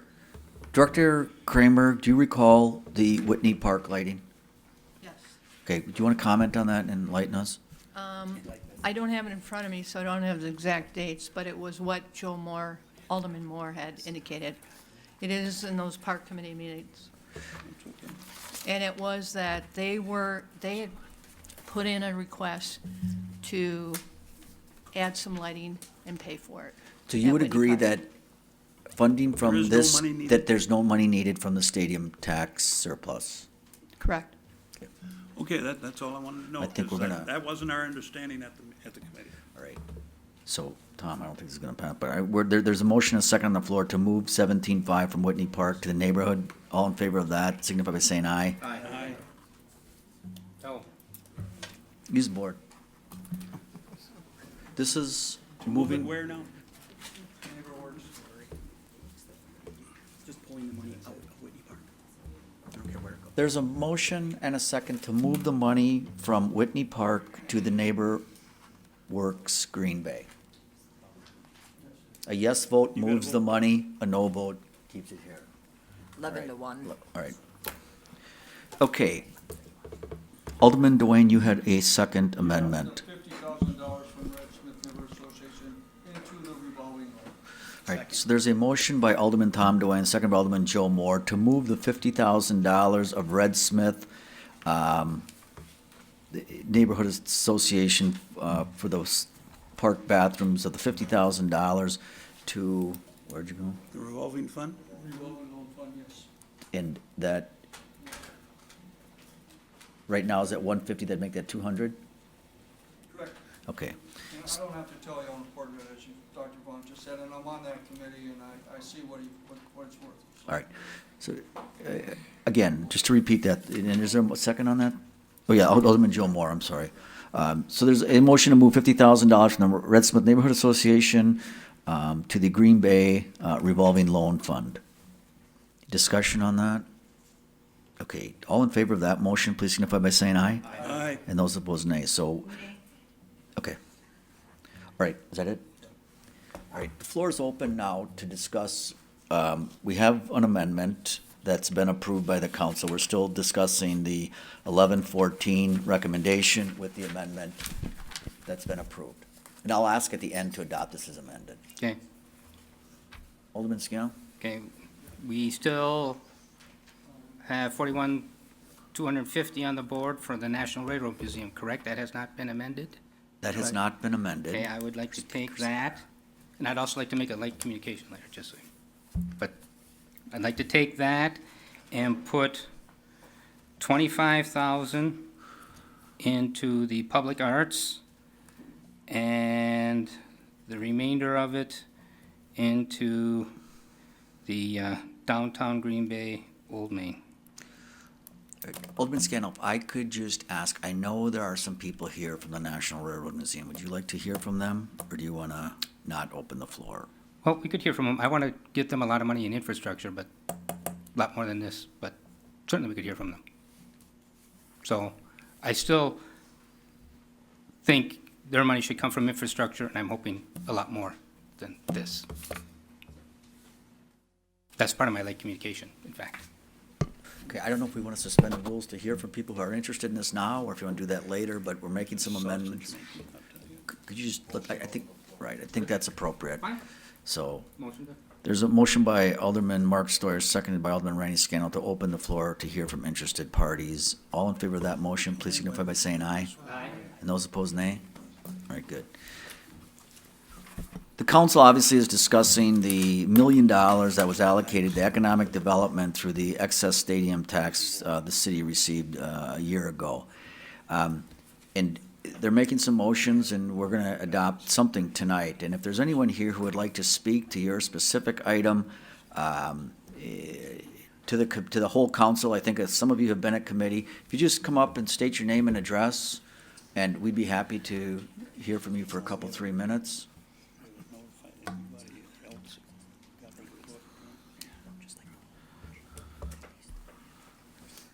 Susan Garrett, 404 St. Francis Drive. I've been here before. Thank you, really, truly, for your reconsideration for Green Bay Botanical Garden. We really believe that this truly is an economic development program, and I've sent numerous communications to all of you, so I'm not going to reiterate the things that I've said, but I do want to just reiterate a couple of points. Over 130,000 annual visitors, with 30% of those visitors coming from outside of the area. That is creating an economic impact of about $6 million in our community. With our Grand Garden project, we're anticipating that to grow to $10 million annually. That's economic impact. But the bigger issue today, we believe, is what message the council will send to the residents of our community. Does it value all of our attractions as driving tourism to our community? Does it value all of our attractions to help attract and retain our businesses, our employees, and especially our young employees? Does it value our community's natural resources to ensure they remain relevant and vital assets for not just our visitors, but also our residents? If you agree with me on that, then you probably would agree that the garden has never received any tax dollars in its 20-year history and is worthy of this one-time grant of $25,000 as it continues to grow the economic assets of our community. As of today, we're at 92% of our goal. We've started construction. We'll be open next year. We'll be open for business. We'll be attracting more people. We'll be truly contributing to economic impact growth in our community by 2017. Thank you for your consideration tonight, and good luck with your decision-making. Any questions for the petitioner on the Botanical Gardens? All right, thank you. Anyone else wishing to speak to?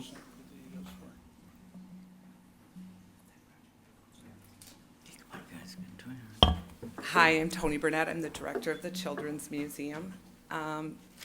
You know, I've talked to you guys so many times, but I want to say this. We were built, the Children's Museum was built before downtown was happening.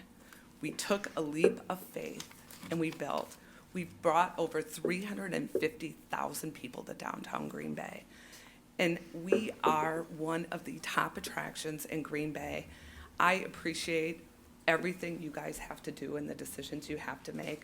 I think Colburn Pool is a fabulous thing, by the way, so I am all for it. But I do want to say I like the revised one better. We have $275,000 raised. It's going to cost us $450,000 to put in the 2 new galleries. When we put those 2 new galleries in, our attendance will jump between 25 and 30%, you guys, that first year. So I've given you guys all the numbers. You've had them, you've heard them. So I appreciate what you guys have to do today. I know it's tough. So good luck with your decision. I'd be happy to answer any questions. All right, thank you.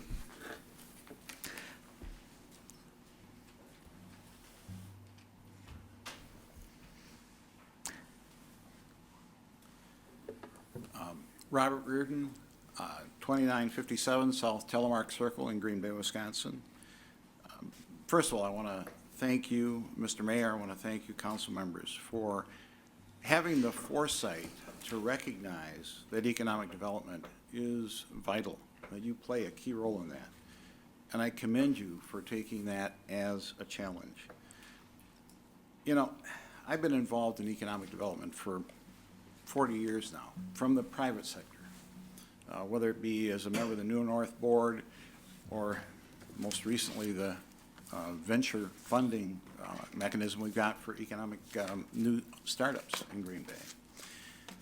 In that process, I've seen a lot of what is successful and what is unsuccessful programs. What has worked and what hasn't worked. And the question I've got is that, you know, what makes a successful economic development project? Well, you need to have a good project to start with. The group that I'm representing and speaking about is the Railroad Museum. Now, let me correct that. It's actually the National Railroad Museum. Got to think about that. It is the only nationally recognized by the United States Congress museum dedicated to railroads in the entire United States. There are only 42 of those museums of any kind of national museum recognized by Congress in the United States. Most of them are in Washington, D.C. None of them in the upper Midwest, except the one that is located in Green Bay, Wisconsin. It's amazing. And that's really quite a gem. And that I had from some very, very brilliant people many years ago. Some that came right from this council 50 years ago, that voted to give a opportunity by having a city park and for $1 a year, rent that park and then do amazing things with it.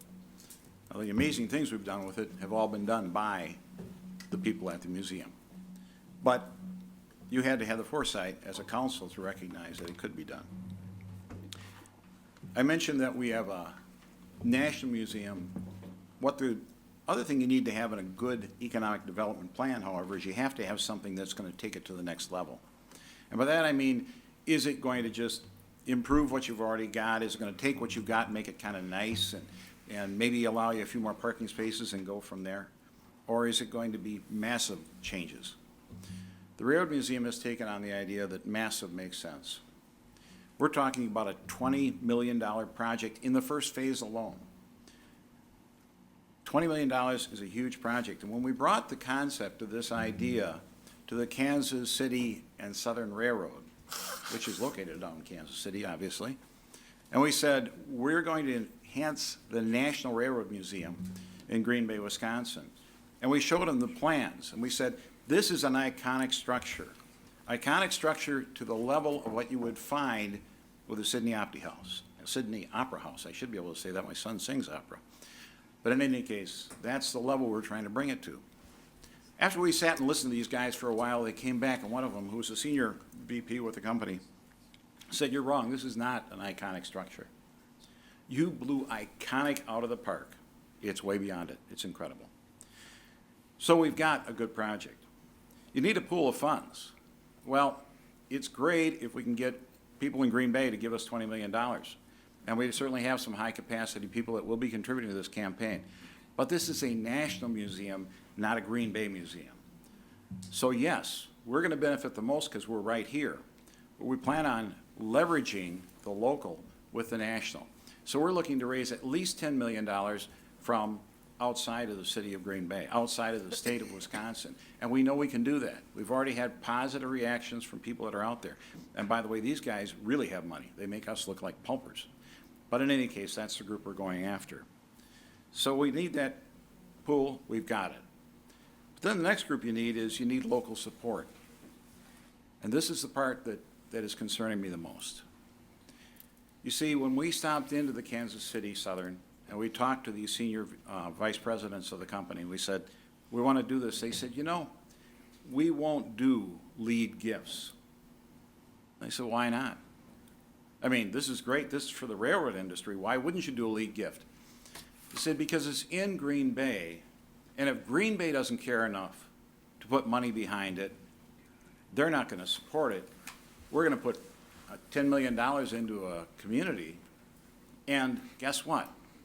It's going to be an abandoned barn because you guys don't care. So they're not saying we don't care. They're not at that point. They're just saying we won't be the lead gift. We need you guys to show support locally. And so, as I say, of all the different fundraisers I've been involved in and all of the different economic development programs I've been involved in, it's always taken these key elements of a great project with a pool of money that can be reached and a goal that can be obtained, and with local support behind it to make it happen. I'm excited the fact that you were able to bring forth a $41,000 recommendation. We could certainly use more, and I would love to see more. The biggest concern I've got is getting nothing and having on record that we get nothing. That would kill us. Because then when I go out and I'm knocking on the door of Union Pacific and GE and GM, and I'm saying, yes, there's great support, and they're reading the local backup, and believe me, they've got research people, and they look at it and they say, guess what? Green Bay City Council voted it down. So Green Bay's not behind it, even though it is on Green Bay property. Why should we be behind it? Because we're not going to get that support. So again, I can tell you that, think of this.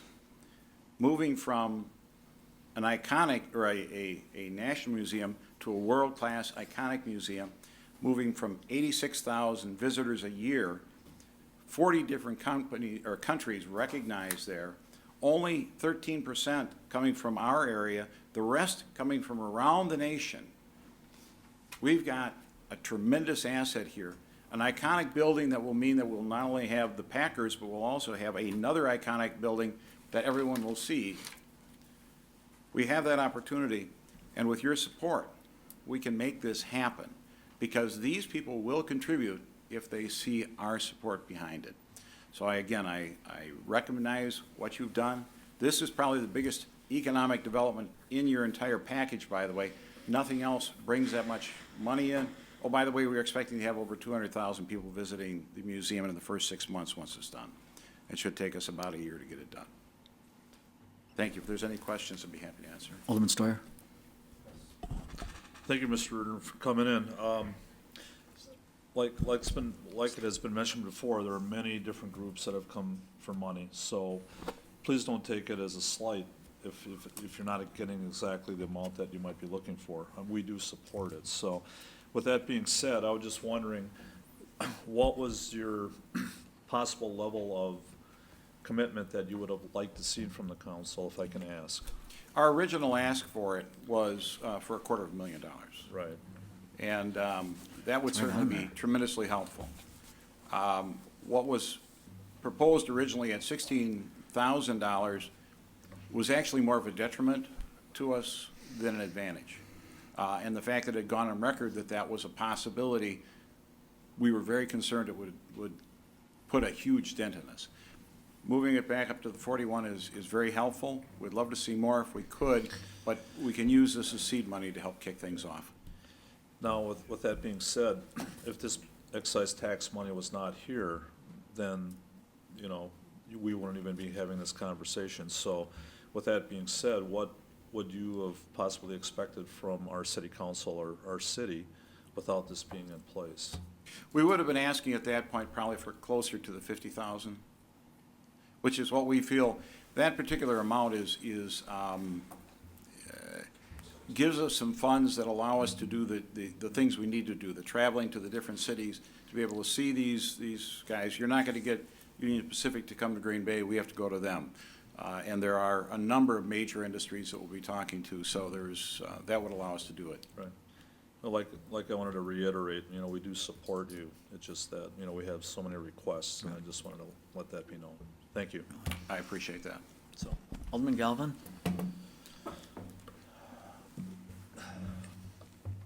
Alderman Scanlon said that this is a park, a city park. It's on a city park, yes. We rent the park for $1. Okay, but you've never received any funding other than that lease agreement? Not that I'm aware, none that I'm aware of. And I guess I would ask the city attorney, is it possible for them to receive money from infrastructure monies like Alderman Scannell is proposing? It improves the park, why not? Yeah. It's a park improvement. I just want to make sure before we go ahead and vote on this. Yeah. I guess I'm still not clear on whether it's our park or if it's our property. It's our park. Well, wait a minute. I don't think it's our park. We donated the land. Does that mean it's ours? It's ours. it's city property. Yeah, Tony Kramer, the Railroad Museum, We rent it to him for $1. okay, That's what we do. It's our property, our park. So based on that, I would say that it's our property, but it's not a park. It's not a city park. It's not a park. No. What's the name of the park? It's our property. We own the property. I thought the park had a name. It's considered a city park under the park listing. don't, We rent it to them for $1. how did we acquire that since it's not connected to the city? Why do we own land in Ashwaubenon? I'm not quite sure. I'd have to go back and look at the records, I but I just- think it was a donation. No? No, I really, I think when you talk about infrastructure, I think that's a fair question. Did you, Alderman Nenning, you have a little history around here? Yeah, I can provide a little information on this. When I worked for the city, I had a file on this that had a lot of the historical stuff in it. And my understanding, my recollection on it, it's been a lot of years since I've seen it, but my recollection on it is that someone willed that land to the city. And there was a covenant in there that it would be used perpetually as a city park. And I think at the time, I mean, it goes back many years, but I think at the time, there was probably a belief that eventually the city would annex property from the town of Ashwaubenon at the time and make it contiguous. But it is something that I think is restricted by legal documents when the land was given to the city. And since that point, it's been a park.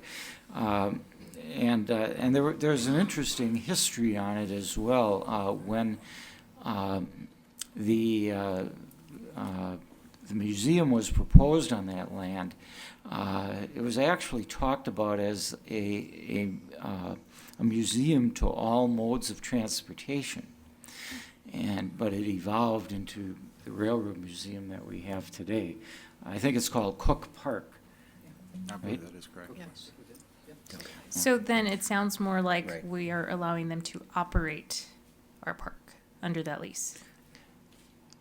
Yeah, I think there Okay. was a document, I don't know, a lease or whatever it was between the city and the corporation that operates the Railroad Museum at the time that basically was perpetual lease. Okay. So could we use it as infrastructure? Yeah, if there's a restrictive covenant that says it's gotta be a city park, it's a city park, otherwise we wouldn't have that property anymore. Relax. Alderman Galvin, did you have anything else? No, thank you. All right. Any other questions for Mr. Reardon? All right, thank you, Rob. Thank you. Anybody else want to speak to this $1 million of economic development? All right.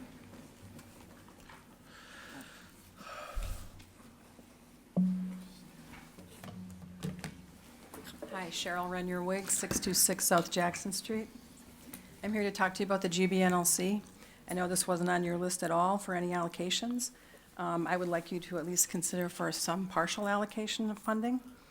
We are not an attraction per se. We're not sexy. We are a 501c3. We have to fundraise like the other agencies do, but you know, we're the base for Green Bay. So when businesses come to relocate to Green Bay, they look at the neighborhoods and they ask themselves, do my workers want to live here in Green Bay? Is this the kind of city I want to relocate to?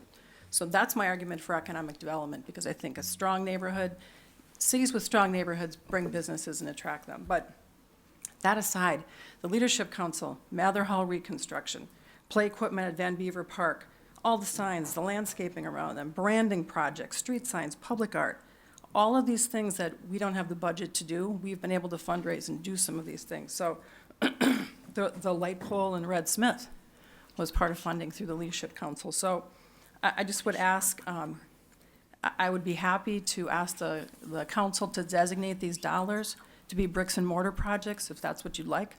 So we could put them all back into neighborhoods in actual bricks and mortar projects, but I just would ask that you'd reconsider, to give us some dollars. Did you have a dollar amount in mind? We for the asked council? for 50, we would take anything. Okay, Anything helps us, so. thank you. Any questions for?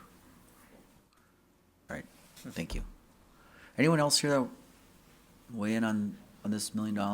Anyone else? Anyone else? Okay. Move to return to regular order. Second. All right, so we have a motion, second by Alderman Dwayne to return to regular order. All in favor of that motion, please signify by saying aye. Aye. Those opposed, nay. All right, Alderman Scannell, you still have the floor. Right, I had a motion that, to take the 41,250 from the National Railroad Museum, put 25,000 into the public arts, and how about the remainder to the Green Bay Leadership Council? Okay, so you're taking, your motion is to take $41,250 from the National Railroad Museum, so taking that down to zero, and putting another $25,000 into the Public Arts Commission. Yep, we can get matching dollars. And then the remainder, what's 41 minus 25? 16.5. 16?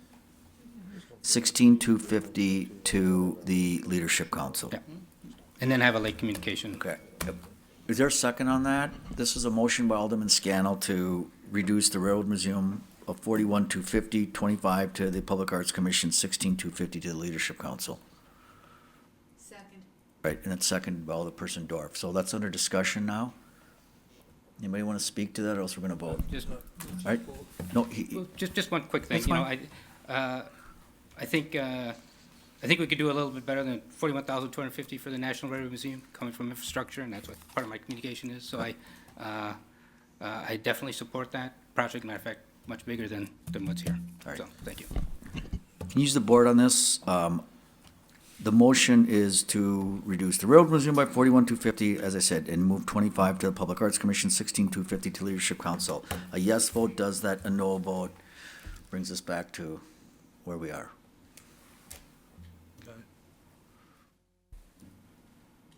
And that fails on a vote of 2 to 10. Alderman Galvin, did you want to speak? Okay. Second. Yeah, there's a motion by Alderman Slotnick, and there's a light by Alderman Slotnick. Can I just take this first? You came in a little bit, Tom. All I Sorry. was gonna say was, I think we've worked on this long enough. Okay. Let's get it done and vote on it. All right, that's kind of what you said, Alderman. So there's a motion to approve as amended, and I just want to say that what you are approving then is the recommendation of 11-14-16 with the two amendments, 17,500 from Whitney Park to Neighbor Works, and $50,000 reduction in Red Smith neighborhood to the revolving loan. Move to approve as amended. Right. Second. That's Dave said. Need to use the board on this, please?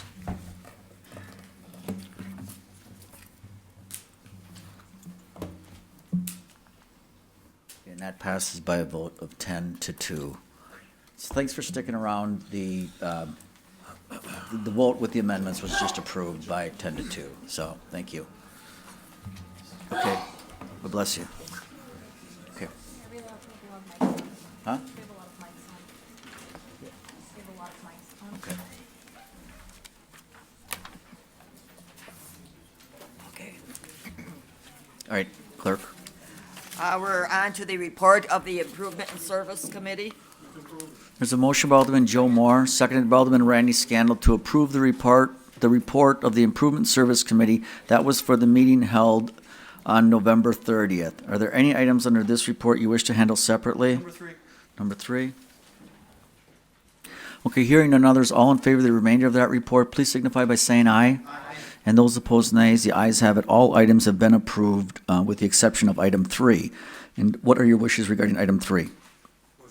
There's a motion to approve by Alderman Randy Scannell, and seconded by Alderman Tom Slotnick. Alderman Dwayne. Yeah, Your Honor, thank you. This was approved to be sent on to planning with their approval of this. Director Grenier had found out that this had, Planning Commission has to approve this as a surplus.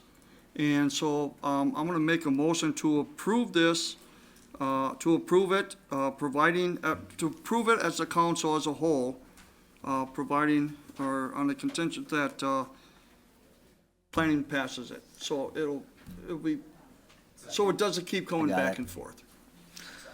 All right, so we have a motion by Alderman Tom DeWine, second by Alderman Joe Moore, to amend item 3, which will read to approve the request for the sale of parcel contingent upon approval from the Green Bay Plan Commission. So it goes there and it's done. Yeah. All right, I think we have that by Joseph. Any discussion? All in favor of that motion? Alderman Zima? Go ahead. Would you tell me how big the parcel is?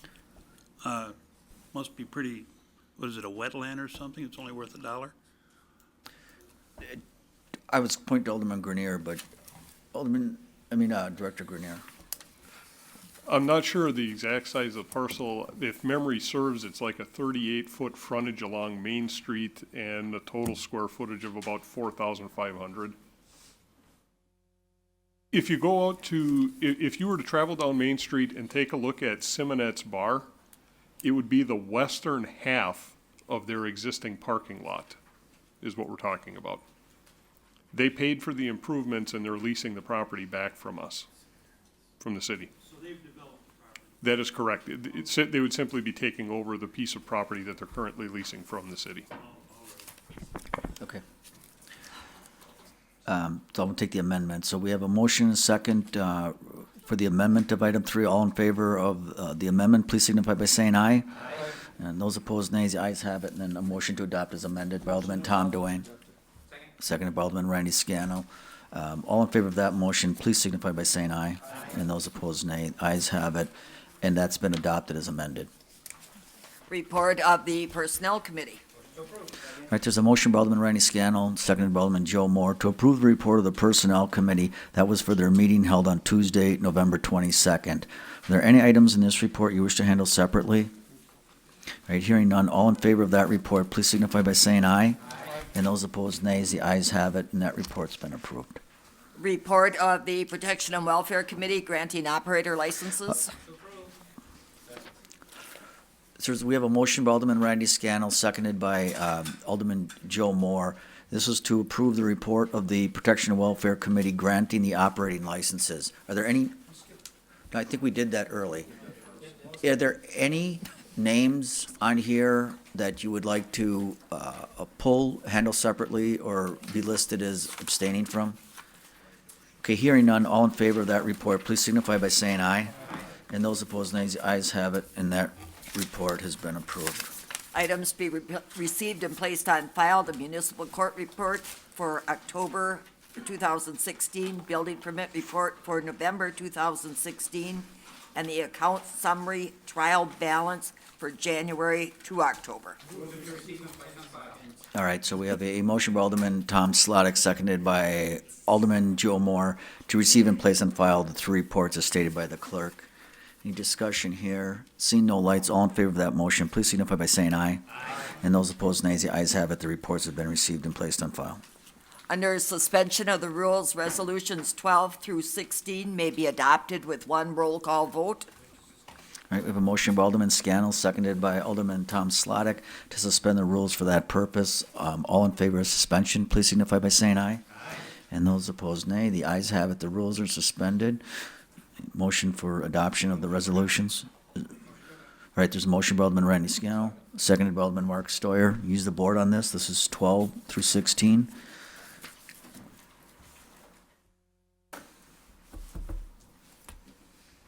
All right, thank you. That's unanimous. Ordinance is the first reading. Miscellaneous ordinance number 2-16, which is number 17 in your packet, may be advanced just to the second reading with a voice vote. All right, we have a motion by Alderman Randy Scannell, seconded by Chris Weary, to advance ordinance 2-16, which is item 17, to the second reading. All in favor of that motion, please signify by saying aye. And those opposed, nays. Ayes have it. That's been advanced to the second reading. Items number 18 through 22 may be advanced to the third reading under suspension of the rules. All right, there's a motion by Alderman Joe Moore to suspend the rules, seconded by Alderman Tom Slotnick. All in favor of suspensions, please all in favor of suspending the rules for that purpose, please signify by saying aye. And those opposed, nays. There's a motion to advance by Alderman Randy Scannell, seconded by Alderman Bill Galvin. Do this on a voice vote. All in favor of advancing these to the third reading, please signify by saying aye. And those opposed, nays. Ayes have it, and those ordinances have been advanced.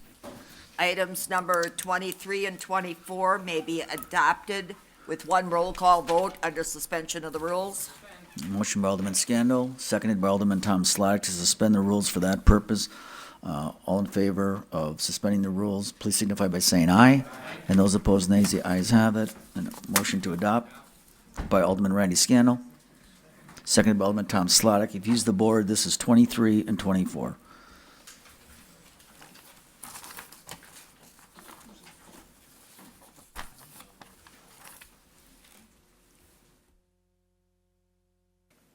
We're waiting